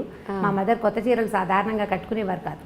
చీరలు ఎవరైనా ఆవిడ కొనుక్కున్నా, ఎవరైనా పెట్టినా ఆ చీర నేను కట్టుకెళ్ళిపోయేదాన్ని. ఏదో ఒక బ్లౌజ్ వేసుకుని ఏదో ఒక చీర కట్టుకోవడం. మా పెద్ద పెంచారండి 8 మంది ఆడపిల్లల్ని. ఒక్క ఆడపిల్లల్ని పెంచడమే అసలు చాలా కష్టంగా ఉంది ఈ రోజుల్లో. పాత రోజులు కదా, పాతకాలంలో ఇలా బోల్డెన్ మంది 7 అమ్మాయిలు 6 అమ్మాయిలు బోల్డెన్ మంది కనిపిస్తారు. నా ఏజ్ వాళ్ళు, నాకంటే పైన ఏజ్ వాళ్ళందరూ అలాగే ఉంటారు కదా. మాకేంటంటే మా అమ్మ నాన్న ఒక్కొక్కళ్ళే. మా తాతగారికి బాగా పిల్లలు, బాండ్ ఆఫ్ పిల్లలు ఆయన పాపం. ఆయన పుట్టలేదు. 3 పిల్లలు పుడితే ఒక ఆయన పుట్టగానే ఒక బాబు పోయినట్టున్నారు. మా మేనత్త ఒక 10 ఏళ్ళు వచ్చాక పోయారు. మా నాన్న ఒక్కరే. ఆయనకి చాలామంది సంతానం కావాలని ఉండేది. మా 5వ తర్వాత ఇప్పుడు వైజాగ్లో మా నాన్నగారు ఆంధ్ర యూనివర్సిటీలో ఎంఏ చదవటానికి వెళ్ళారు. ఒకవేళ ఏదైనా చేయించేసుకుంటారేమో వీళ్ళు పిల్లలు కలగకుండా అని ఆస్తి ఆడపిల్లలకు రాసిస్తానని బెదిరించేవారు మా తాతగారు. అప్పుడే ఆపేస్తే సరిపోయేది. ఆ తర్వాత ఇన్ని బొమ్మలు వచ్చినాయి, కొత్త బొమ్మలు అంటుండేది మా అమ్మ. మేము మా ప్రధానమైంది అది. పైగా మా కజిన్స్ అందరు కూడా మేము 6, 7, 8 అలా ఉన్నాం. మా కజిన్స్ అందరూ కూడా ఎక్కువ వాళ్ళే. ఈ పైన పెద్ద అక్కయ్యలు ఉన్నారు కదా, మా అక్కయ్యలు చీరలు కట్టుకునే అలవాటు నాకు చిన్నప్పటి నుంచి ఉంది. ఇప్పుడు కూడా నాకు కుప్పలు తెప్పలుగా చీరలు వస్తూనే ఉంటాయి. కొంచెం నన్ను ఎక్కువ ముద్దు చేస్తారు. మిగిలిన ముద్దు అంటే జనరల్ ముద్దు కాదు, నాతో మ్యాక్సిమం పనులు అందరూ చేయించుకుంటారు. చీరలు మాత్రం వచ్చేస్తాయి. ఓకే, చీరలు వచ్చేస్తాయి. ఏదైనా కొత్త నగ చేయించుకుంటే మా అక్కయ్య ముందు పరిగెత్తుకుంటూ నాకు తెచ్చి మెడలో పెట్టి చూసుకోవడానికి, చూసి బాగుంది అని అనుకోవడానికి కూడా నగలు పట్టుకొచ్చే అక్కయ్యలు ఉన్నారు నాకు. మిగిలిన వాళ్ళకి అవకాశం లేదు. నేను కట్టుకునే చీరలన్నీ నా సొంత చీరలు కావు, కొన్ని మా అక్కయ్యల చీరలు కూడా కొన్ని కట్టేసుకుంటూ ఉంటాను. ఎక్కువ భాగం అనమాట. 50% ఏదో ఒక అక్కయ్య దగ్గర నుంచి ఓ 4 చీరలు, ఓ 3 చీరలు అలా వస్తూనే ఉంటాయి. వాళ్ళు నాకు కొనిపెట్టేవి ఎక్కువే, పట్టుకొచ్చి పడేసి ఇవి కట్టుకోవే అని వదిలేసే చీరలు కూడా చాలా ఉంటాయి అన్నమాట. ఎక్కడున్నారండి 7 మీ సిస్టర్స్? 3 అక్కయ్యలు ఇక్కడే ఉన్నారు. 3 కాదు 4 అక్కయ్యలు ఇక్కడే ఉన్నారు. మా పెద్దక్కయ్య మొన్నటి దాకా ఇక్కడే ఉండేవారు, కానీ విజయవాడ వాళ్ళ అబ్బాయి షిఫ్ట్ అయ్యాడు. 2వ అక్కయ్య బందర్లో ఉంటుంది. మా ఆఖరక్కయ్య అహ్మదాబాద్లో సెటిల్ అయ్యారు వాళ్ళు. తను అక్కడ ఉంటుంది. వస్తే ఇక్కడ నా దగ్గరే స్టే చేస్తుంది. మీ బ్రదర్ అండి? బ్రదర్ మా ఊళ్ళోని చిట్టుకూడూరులో పొలాలు ఉన్నాయి మాకు. సొంత కాలేజీ ఒకటి ఉంది. సో కాలేజ్ చూసుకుంటాడు. సో ఇంకా తను అక్కడే ఉన్నాడు. మేము అక్కడికి వెళ్ళడానికి మాకు ఆసరా అదేనమాట, అన్నయ్య అక్కడే ఉండటం మా ఊళ్ళోనే. అవును. ఇంకోటండి, అసలు ఆస్పీషియస్ డే ఏదైనా వస్తే, ఇప్పుడు ఏమంటారు, గురు పౌర్ణిమ వస్తే సాయిబాబా గుళ్ళని కిటకిటలు ఆడిపోతూ ఉంటాయి. అసలు రోడ్ల మీద ఈ మూల నుంచి ఆ మూలకి మొత్తం లైన్లు కట్టేసి ఉంటారు వాళ్ళు. ఆ రోజు తప్ప ఇంకెక్కడ ఎప్పుడు ఎక్కడ దేవుడు కనపడ్డా అన్నంతగా రోడ్లు బారు తీరిపోయి ఉంటాయి. సో ఇటువంటి భక్తి, ఇది దీని భక్తా, ఇది పిచ్చా, ఏమంటారు దీన్ని అసలు? పర్వదినాల్లో అన్ని గుళ్ళు కిటకిటలాడుతూనే ఉంటాయి. అన్ని గుళ్ళు, ఇదేదేం లేదు, అన్నీ. అవును, ఇదివరకు పర్వదినాల్లో కొన్ని కమ్యూనిటీస్ వాళ్ళే గుళ్ళోకి వెళ్ళటం అనేది ఉండేది. అంటే నేను అనుకుంటాను, నా ఉద్దేశం, ప్రవచనకర్తలు పెరిగేసరికి ఇదివరకు ఏంటంటే ఏదో హరికథని గుళ్ళో ఏదో ఒకళ్ళు చెప్పేవాళ్ళు. అప్పుడు కొద్దిమంది వినేవాళ్ళు, అందులో కొంతే గుర్తుపెట్టుకుని కొద్దిమందే చేసేవాళ్ళు. ఇప్పుడు ఏమైందంటే మనం ఏ దాని చేసినా పొద్దు నుంచి సాయంత్రం దాకా అన్ని రకాల టీవీలలో పెద్దవారు చాలామంది రకరకాల మాటలు చెప్తుంటారు. సో ఇలాంటప్పుడు ఇక్కడికి వెళ్ళాలి అనే మాట మనం పదే పదే వినటం వల్ల, ఇది చేస్తే ఈ ఫలితం దొరుకుతుంది అనేది బాగా ఎక్కువగా తెలుసుకోవటం వల్ల జనాలు ఎక్కువ గుళ్ళకి వెళ్తున్నారని అనిపిస్తుంది. నేను ఏ పర్వదినాన సాధారణంగా గుళ్ళోకి వెళ్ళను నేను. ఎందుకంటే ఇగో ఈ గోల భరించలేక అనమాట. చాలామంది జనాలు ఉంటారు కదా, ఎందుకు వచ్చిందిలే ఇంత గోల్లో వెళ్ళటము అని. ఇది ఇలా అవేర్నెస్ పెరగటం, మనం అవేర్నెస్ గురించి మాట్లాడుతుంటాం కదా, అవేర్నెస్ వేటివేట్లలో పెరిగింది, ఆరోగ్యాల పట్ల, తర్వాత ఏమో పొల్యూషన్ గురించి అవేర్నెస్ పెరిగింది, నీళ్లు పాలు వాడకం పట్ల, ఫలానావి తినచ్చు తినకూడదు, ఇవన్నీ అవేర్నెస్లు పెరిగినాయి కదా. ఈ భక్తి అనే అవేర్నెస్ కూడా సోషల్ మీడియా వల్లే ప్రవర్ధమానంగా ఉంది. దానివల్లే బాగా తెలుసుకుంటున్నారు జనాలు. గురు పౌర్ణమి నాడు వెళ్తే బాబా గారిది లేదా గురువు తాలూకు, గురుగ్రహం తాలూకు అనుగ్రహం బాగా కలుగుతుందని, ఇప్పుడు దగ్గరలో ఉండే గురువు తాలూకు దేవాలయాలు ఏమున్నాయో అక్కడక్కడికి వెళ్తారు. అది సహజంగా జరిగేదే కదా. మనం ఎక్కువ తెలుసుకున్నాం అనుకోండి, ఆటోమేటిక్గా చేస్తాం. ఫలానా ఫోన్ బాగుంది అని మీరు అడ్వర్టైజ్మెంట్స్ పదే పదే చూస్తే శాంసంగ్ కొనుక్కుంటాం. అట్లా అవుతుంది. అందులో అనుమానం ఏం లేదండి. ఎందుకంటే 20 ఏళ్ల క్రితం ఇంత ఉండేది కాదు. 10 ఏళ్ల క్రితం కొంచెం పెరిగింది. ఈ 10 ఏళ్లలో విపరీతంగా పెరిగింది. మీరు ఏ పర్వదినాన్ని చూడండి, శ్రీనగర్ కాలనీ వెంకటేశ్వర స్వామి గుడిలో ఉత్తర ద్వార దర్శనం అంటే ముక్కోట ఏకాదశి నాడు ఆ ఎదురుగుండా ఉన్న సందుల్లో గణపతి కాంప్లెక్స్ వైపు కూడా జనాలు క్యూలో కనిపిస్తారు. అక్కడి నుంచి క్యూగా వెళ్తూ ఉంటారు. అంటే వెంకటేశ్వర స్వామిని తిరుపతి వెళ్ళే చూడక్కర్లేదు, శ్రీనగర్ కాలనీలో చూడొచ్చు, లేకపోతే జూబ్లీ హిల్స్ రోడ్డు మీద ఉన్న వెంకటేశ్వర స్వామి.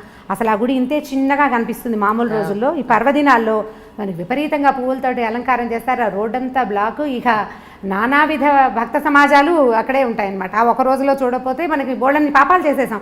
నువ్వు ఏం చెయ్యి ఇది నేను కడిగేస్తుంది, ఎలాంటి పాపాన్నైనా ఇది తొలగిస్తుంది అనే భావం వల్లే భక్తి పెరిగింది. అంతే. రమ్మగారు, ఇది నా ప్రశ్న ఏంటంటే, పెళ్ళికి ముందు ప్రేమ అనేది కనపడుతుంది. ఈ మధ్యన నా సినిమాలో కూడా చూసాను, పెళ్లి తర్వాత ప్రేమ అనేది కనిపించదు, బాధ్యతే ప్రేమ అని చెప్పని విన్నది. ఆ మాట నన్ను నిజంగా చాలా చాలా ఆలోచింపచేసింది. ఏంటంటే పెళ్ళయింది, ఒక అమ్మాయికి కొత్తగా అప్పుడే పెళ్ళయింది అనుకుందాం. ఆ హస్బెండ్ నుంచి జనరల్గా ఒక కామన్ అమ్మాయి ఏం ఎక్స్పెక్ట్ చేస్తుంది, సాయంత్రం వచ్చినప్పుడు తనతో చక్కగా ప్రేమగా మాట్లాడాలనో, ప్రశాంతంగా దగ్గర తీసుకోవాలనో, కాసిన పువ్వులు తీసుకురావాలనో, ఇద్దరు కలిసి గుడికి వెళ్ళాలనో, ఇద్దరే కలిసి ఏకాంతంగా ఉండాలనో, ఇవి ఎక్స్పెక్ట్ చేస్తుంది. కానీ రాను ఏదో సినిమాలో లేదా మన ప్రోగ్రాంలో కొత్తగా పెళ్ళైన ఆ బులబాటం, ఆ మోజు 1 year ఉంటుంది, ఆ తర్వాత అంతా ఇలాగే ఉంటుంది అన్నట్టుగా ఇక ఆ తర్వాత అంతా బాధ్యతలే కనపడుతూ ఉంటాయి. మళ్ళీ అలాంటి ప్రేమ కనిపించదా అంటే అప్పుడు ప్రేమ లేనట్ట, లేకపోతే పెళ్ళైన తర్వాత ప్రేమ కనపడదా? మీ ఉద్దేశ ప్రకారం ఏమిటి? మీరు 80s ప్రేమ కథలు అడుగుతున్నారు, లేటెస్ట్ కాదు ఇది. మా వాళ్ళదంటే నువ్వు ఇంకా అక్కడే ఉండిపోయావు. నిజం.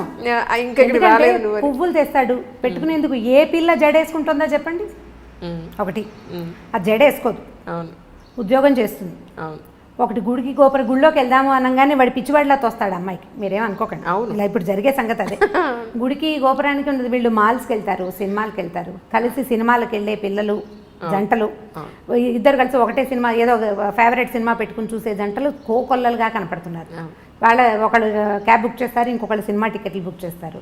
మీకు ప్రేమలు లేవు అని అనుకోవటానికి వీల్లేదు. పైగా ప్రేమ అంటే ఏమిటి, ఇలా మారిపోయిందా? మారలేదా మరి? అంటే ప్రేమ ఆ రూపంలో లేదు, వేరే రూపంలో ఉంది. అంటే మీరు అనుకునే రూపం, మీరు సినిమాటిక్ 80s సినిమా కథే చెప్తున్నారు మీరు.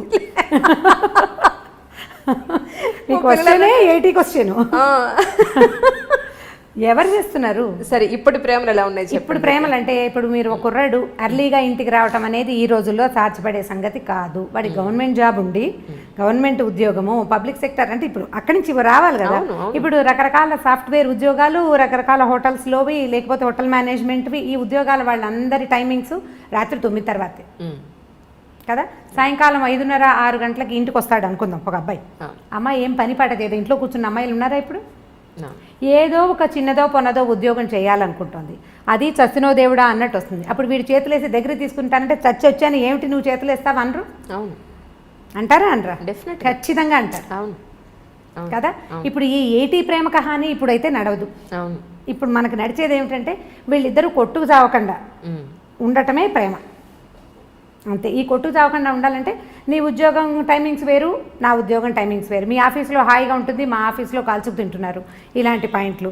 లేదా నీకు ఉద్యోగం, నీకు ఒక 15,000 జీతం పెరిగింది, నాకు 10,000 పెరిగింది, అలాంటి విషయాల మీద పోట్లాడుకోకుండా ఉండి వీళ్ళు పేరెంట్స్ని ఎంతసేపు మధ్యలోకి తీసుకొచ్చి మీరు పెళ్లి చేశారు ఇది. ఇప్పుడు లవ్ మ్యారేజ్ అయితే వేరే కదా అనుకోండి, ఇప్పుడు అరేంజ్డ్ మ్యారేజ్ అయితే అమ్మ నాన్న చేరుతుంటారు కదా మధ్యలో, వాళ్ళని ఎంతసేపు ఏమంటారు పంచాయతీలకు పిలవకుండా ఉంటే దాన్నే ప్రేమ అనుకోవాలి ప్రస్తుతం.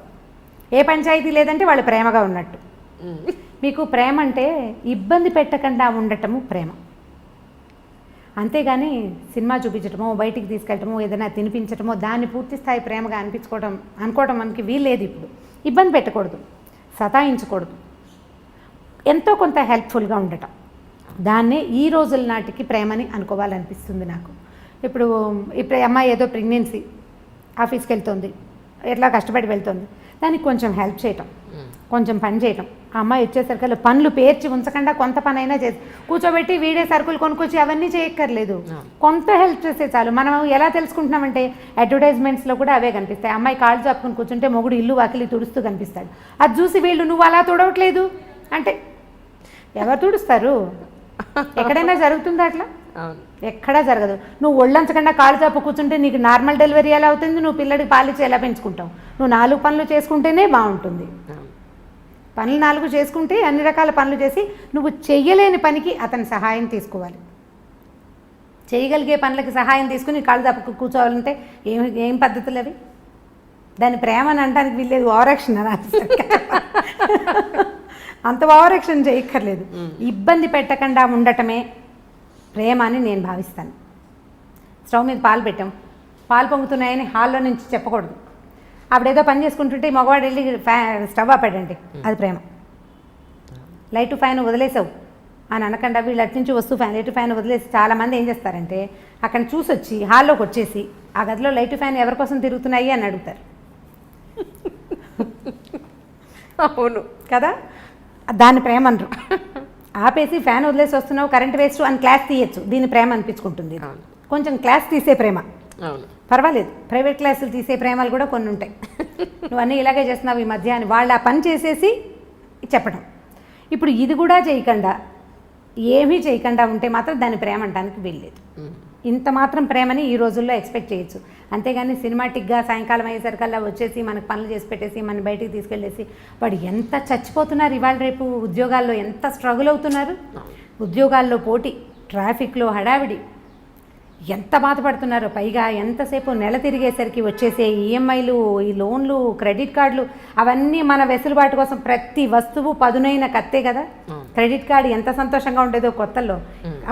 అది కట్టేటప్పుడు రక్తాశ్రువులు వస్తాయి, రక్తకన్నీరే, మనకి దుఃఖం వస్తుంది. బాబోయ్ ఇదంతా కట్టాల్సి వస్తుంది. వాడుకుని గీసేసేటప్పుడు గొప్ప సరదాగా ఉంటుంది. మా వాళ్ళని ఎత్తుపట్టు ఏమంటే ఆల్రెడీ మీకు అనుభవం ఉన్నట్టుంది అదిగో కదా. ఇవన్నీ పదునైన కత్తులు ప్రతిదీను.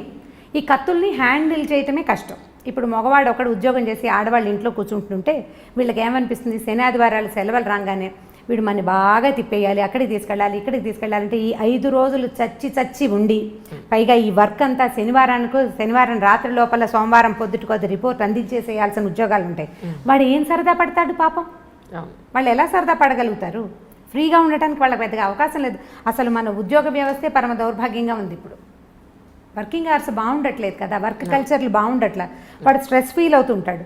వాళ్ళు ఏమనుకుంటారు, మగవాళ్ళు ఏమనుకుంటారు, వీళ్ళు మనని రిలాక్స్ చేయాలి, ఆడవాళ్ళ వల్ల రిలాక్సేషన్ రావాలంటే. ఇప్పుడు నేను సినిమాటిక్ మంత్రదండం, ఇది కూడా 80s 70sలో హీరోయిన్లు ఎన్ని కష్టాలైన పడి ఇంటికి వచ్చేసరికల్లా చక్కగా శుభ్రమైన ఇల్లు, తెల్లటి పక్కలు, మల్లె పువ్వులు లాంటి మంచాలు, ఇలాంటివి చాలా చదివేవాళ్ళం చిన్నప్పుడు. అలా మంత్రదండం లాగా చేయటము ఆడవాళ్ళ వల్ల కాదు.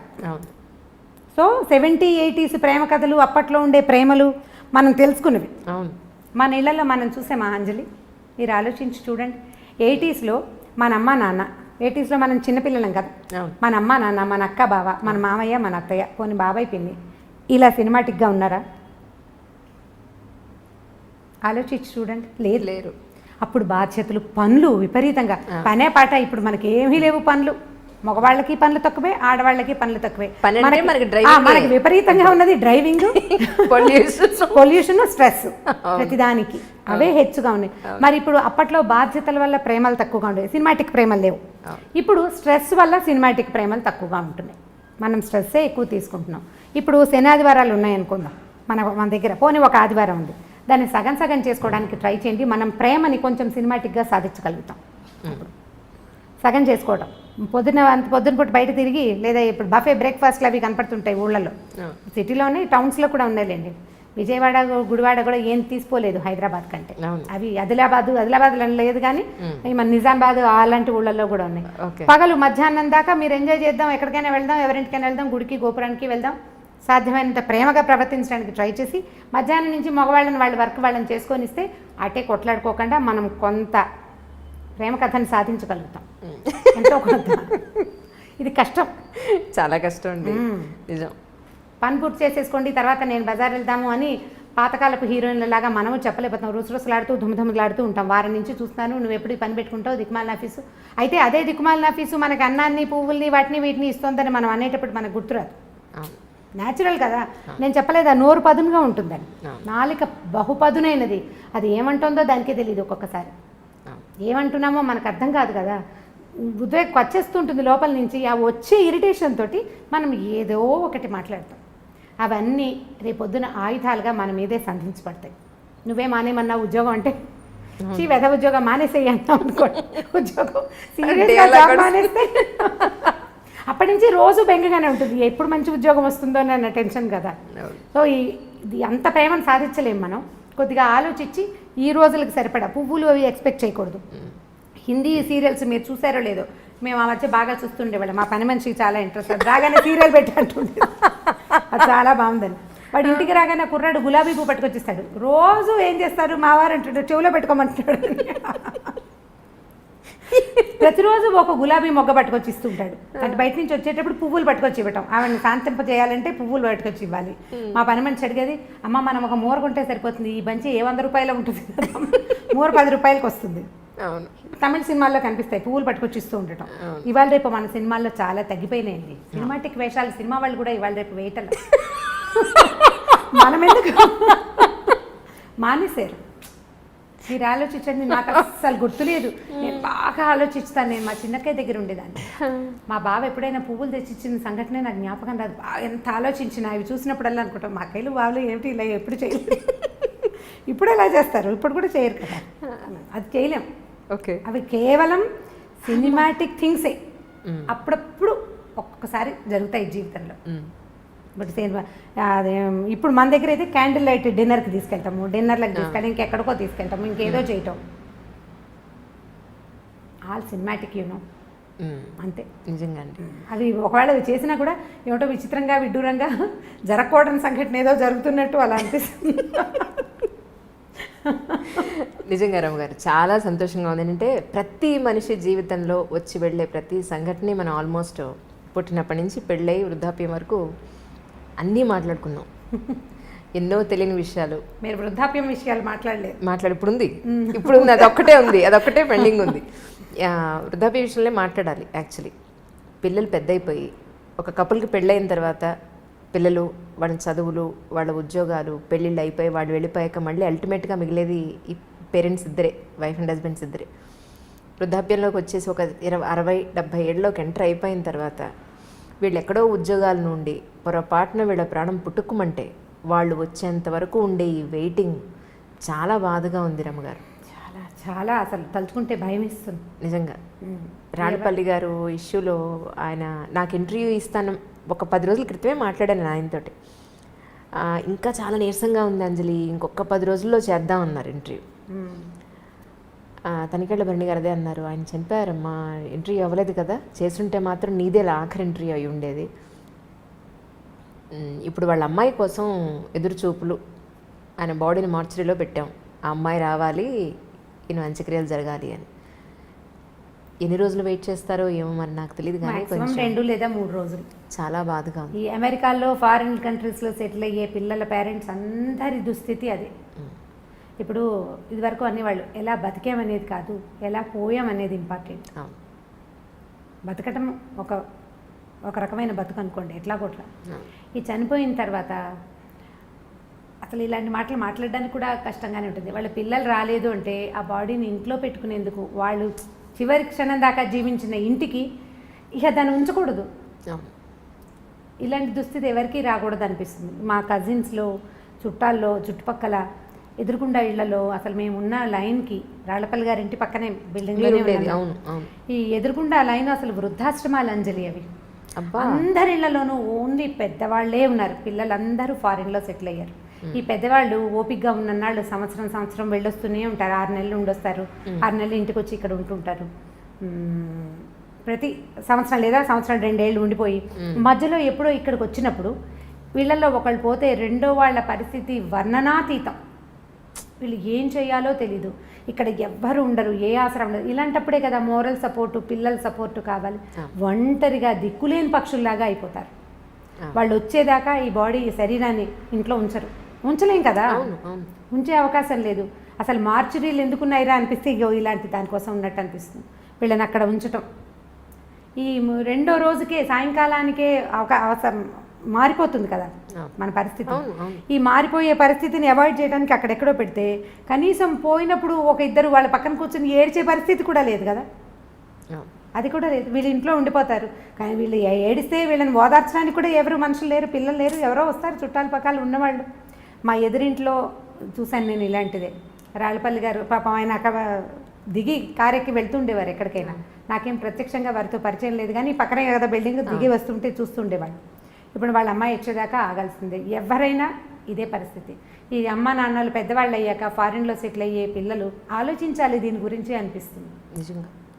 ఇప్పుడు వాళ్ళు పిల్లలు ఒక చోట ఉంటారు, వాళ్ళ పిల్లలు కూడా రేపు ఒక చోట. అంటే దీనికి పెద్ద ఇంపార్టెన్స్ ఇవ్వని మనస్తత్వాలు ఉన్నాయి అనుకోండి, అదేం పెద్ద ఇదేం కాదు. కానీ మనము ఆ స్థితిలోకి వచ్చాక కానీ కొన్ని విషయాలు మనకు అర్థం కాదు. మనం ఆ పరిస్థితిలోకి వెళ్తే కానీ అర్థం కాదు మనకి. ఇప్పుడు అర్థమయ్యాక మనం చేతులు కాలేక ఆకులు పట్టుకున్నట్టుగా అప్పుడు ఇంకా చేయగలిగేది ఏమీ లేదు కదా. కొంచెం ఆ పేరెంట్స్ పెద్దవాళ్ళు అయితే పిల్లలు ఇండియాలో ఉండి అది, లేదా వాళ్ళు ఎక్కడుంటారు అక్కడే ఉండటం, లేదా వీళ్ళని తమ దగ్గరే ఉంచుకోవటం లాంటిది ఏదైనా చేస్తే బాగుంటుందేమో అనిపిస్తుంది. వీళ్ళు అక్కడ ఇమ్మడలేకపోతారు పాపం. అవును. వీళ్ళు అక్కడ ఉండలేకపోతారు, వీళ్ళ ఎన్వైర్న్మెంట్ ఒక అలవాటు పడి ఉంటాం కదా, ఇది అందుకని వీళ్ళు ఇక్కడ ఉండటం, వాళ్ళు బయట ఎక్కడో ఉండటం. ఇవి బయట కంట్రీస్లో సెటిల్ అవ్వటం పిల్లలంటే ముందంతా భలే సరదాగా ఉంటుంది. అంటే వీళ్ళు నడి వయసులో ఉండగానే పిల్లలు బయటికి వెళ్ళిపోతారు, రకరకాల వస్తువులు పంపిస్తారు, బోల్డ్ డబ్బు వస్తుంది. అంతకుముందు చిన్న డబల్ బెడ్రూమ్ ఇళ్లలో ఉండేవాళ్ళు పెద్దగా లావిష్గా పెద్ద పెద్ద ఇళ్ళు కొనుక్కుంటారు, ఓ వంట మనిషిని పెట్టుకుంటారు, చాలా ఇళ్లలో కనపడుతుంది సహాయానికి. అక్కడి నుంచి ఓ పని మనిషిని ఎవరినో పెడతారు, అక్కడికి ఇక్కడికి ట్రిప్పులు వెళ్ళొస్తారు, పిల్లలు ఫ్లైట్లు బుక్ చేసేస్తారు, వెళ్తూ ఉంటారు. ఓపిక సడలని అంతకాలము బాగుంటుంది, చాలా ఎంజాయ్ చేస్తారు జీవితాన్ని పిల్లలు. బయట అందరూ కాదు, 80% ఇళ్లలో జరుగుతుంది ఇట్లా. కొన్ని ఎక్సెంటిస్ ఏవో చిత్రమైన కేసులు జరుగుతాయి, అసలు పట్టించుకొని కొడుకులున్న వాళ్ళు కూడా కనిపిస్తుంటారు, కానీ లోక సహజంగా జరిగేది. వీళ్ళ ఓపిక తగ్గి ఈ ఇద్దరిలో ఒకళ్ళు దాటిపోయే స్థితి వచ్చినప్పుడు అప్పుడు వస్తుంది సమస్య. కరెక్ట్. ఇప్పుడు ఇంతకాలం ఎంజాయ్ చేసి పిల్లల్ని ఏమంటారు, మీరు మమ్మల్ని వదిలిపెట్టి వెళ్ళిపోయారు, దూరాన్ని ఉన్నారు అని అనలేకపోతారు. వాళ్ళ కోసం వీళ్ళు వెయిట్ చేయాల్సే వస్తుంది. ఇప్పుడు ఒక మంచి ఒక చెడు అవునండి పక్కపక్కనే ఉంటాయి కదా. ఈ పక్కపక్కనే ఉండటంలో ఈ పిల్లలు ఫారిన్ కంట్రీస్లో ఉండటం, భార్యాభర్త ఇక్కడ మిగిలిపోవటం ఒక లైన్గా జరిగిపోతూనే కనపడుతుంది. అసలు ఇదివరకు ఎక్కడో అక్కడక్కడ కనపడేది, ఇప్పుడు ప్రతి ఆల్టర్నేట్ ఇంట్లోనూ ఒక సమూహంలో సగానికి పైగా ఇలాంటివే ఉన్నాయి. మా అక్కయ్యల పిల్లలు కూడా మగ పిల్లలు ఫారిన్లో ఉన్నారు. మా పరిస్థితులు కూడా అదే. కొన్నాళ్ళు పోయాక మేము కూడా అదే లైన్లోకి వెళ్తామని అనిపిస్తుంటుంది. మా అక్కయ్యలు పెద్దవాళ్ళు కొంచెం చాదస్తంగా కాస్త ధోరణిగా బిహేవ్ చేస్తే ఓ 10 ఏళ్ళు పోయాక నేను కూడా ఇంతేనేమో అనిపిస్తుంది. 10 ఏళ్ళు అలాగే అవుతాం కదా. ఇప్పుడు మీరు పై వాళ్ళని చూసే అవకాశం లేకపోతే చాలా నేర్చుకోలేము అంజలి. మన ముందు తరాన్ని ఫ్రీక్వెంట్గా చూసే అవకాశం ఉంటే మనం జీవితాన్ని చాలా తెలుసుకోగలుగుతాం, చాలా నేర్చుకుంటాం, ఎక్కువ తెలుస్తుంది. ఇప్పుడు నాకు ఎక్కువ తెలియటానికి కారణం నా ముందున్న తరాలన్నీ నాకు క్లోజ్గా ఉండటమే. నాకు అదొక అదృష్టమే. ఇందులో ఒక చిన్న మైనస్ పాయింట్ ఏంటంటే వాళ్ళ వృద్ధాప్యాన్ని చూస్తూ 10 ఏళ్ల తర్వాత నేను కూడా ఇంతేనని నాకు రోజు గుర్తు వస్తూ ఉంటుంది అన్నమాట. నాకు తెలుస్తూ ఉంటుంది, ఓ 10 ఏళ్ల తర్వాత, ఒక 15 ఏళ్ళ తర్వాత నేను కూడా ఇలాగే అవుతాను, నేను ఇంతకే వెళ్తాను, ఇందులోకే వెళ్తాను. మామూలు జనాలకు ఆ అవకాశం ఉండదు, పెద్దగా తెలుసుకోరు, సరదాగా తిరిగేస్తూ ఉంటారు. ఎవరన్నా పెద్దవాళ్ళు కనిపిస్తే వాళ్ళు సీనియర్ సిటిజన్స్గా తోస్తారు. నాకు సీనియర్ సిటిజన్స్ అనిపించదు, మాకు అక్కయ్య లాగానే తోస్తారు, అదే అలవాటు కదా. వీళ్ళని చూసి వచ్చింది 10 ఏళ్ళు పోయాక. ఇప్పుడు మా అబ్బాయిలే నాకు చెప్తారు, అమ్మ 10 ఏళ్ళు పోయాక నువ్వు విజయపెద్దం లాగా అయిపోతావు, ఇప్పుడే చంపేస్తున్నావు నువ్వు. ఇలా అవుతూ మన జీవితాలు కూడా ఇందులోకి వెళ్ళవలసిందే.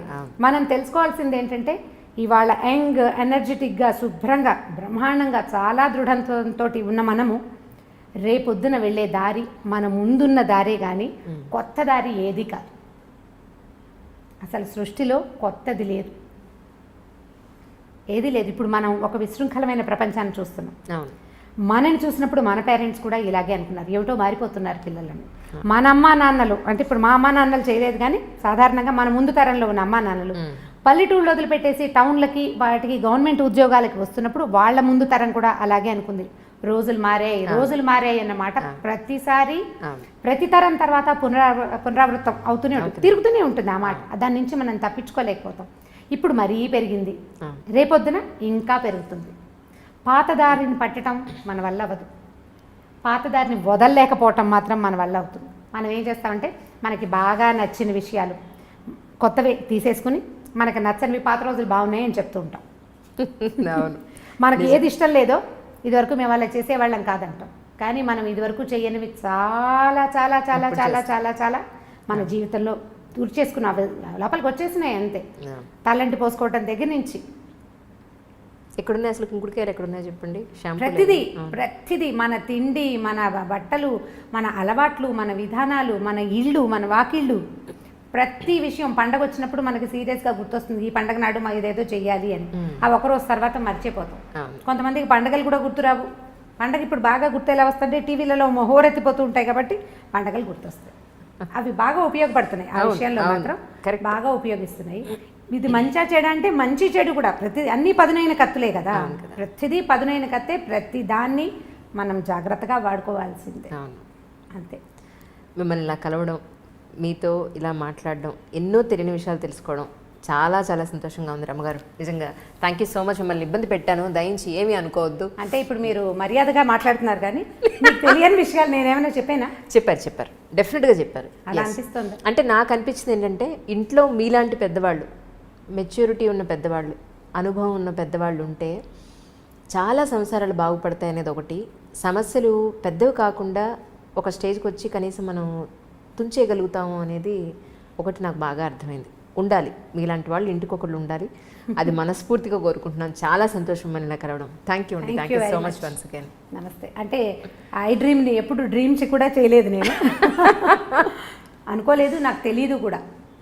ఒక 10-11 నెలల్లో నేను ఇలాంటి స్టేజ్కి వస్తానని నేను ఊహించలేదు. అంటే నేను లేట్ లతీఫ్ననే చెప్పాలి. చాలా పెద్ద వయసు వచ్చాక నాకు లైమ్ లైట్లోకి అంటే ప్రజల్లోకి వెళ్ళే అవకాశం కుదిరింది నిజంగా. ఇప్పుడు ఒక సుమన్ టీవీ లేకపోతే వచ్చేదాన్నే కాదు నేను, అనుకోకుండా వాళ్ళు నన్ను తీసుకొచ్చారు. ఆ తర్వాత ప్రజల జీవితంలోకి నేను చాలా తేలిగ్గా వెళ్ళిపోయారు, చాలా తేలిగ్గా వెళ్ళిపోయారు, కథల్లో నుంచి వెళ్ళిపోయాను ఈజీగా. సో ఆ తర్వాత ఐ డ్రీమ్లోకి కూడా వచ్చేసాను అనుకోకుండా.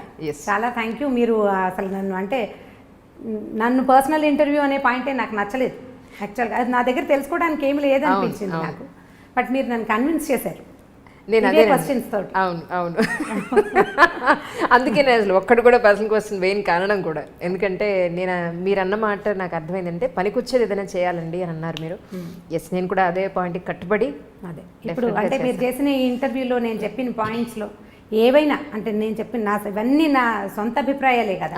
వీటిలలో ఏవైనా ఎవరికైనా ఒక్క 4 వాక్యాలైనా ఉపయోగపడితే నేను అదే చాలనుకుంటాను. ఇప్పుడు నేను చెప్పే కథల్లో కూడా నా ఉద్దేశం అదే. మనకు ఒక మంచి మాట, ఒక మంచి విషయం తెలుసు, 10 మందికి చెప్తాం, ఒకళ్ళకి యూజ్ అయినా చాలు.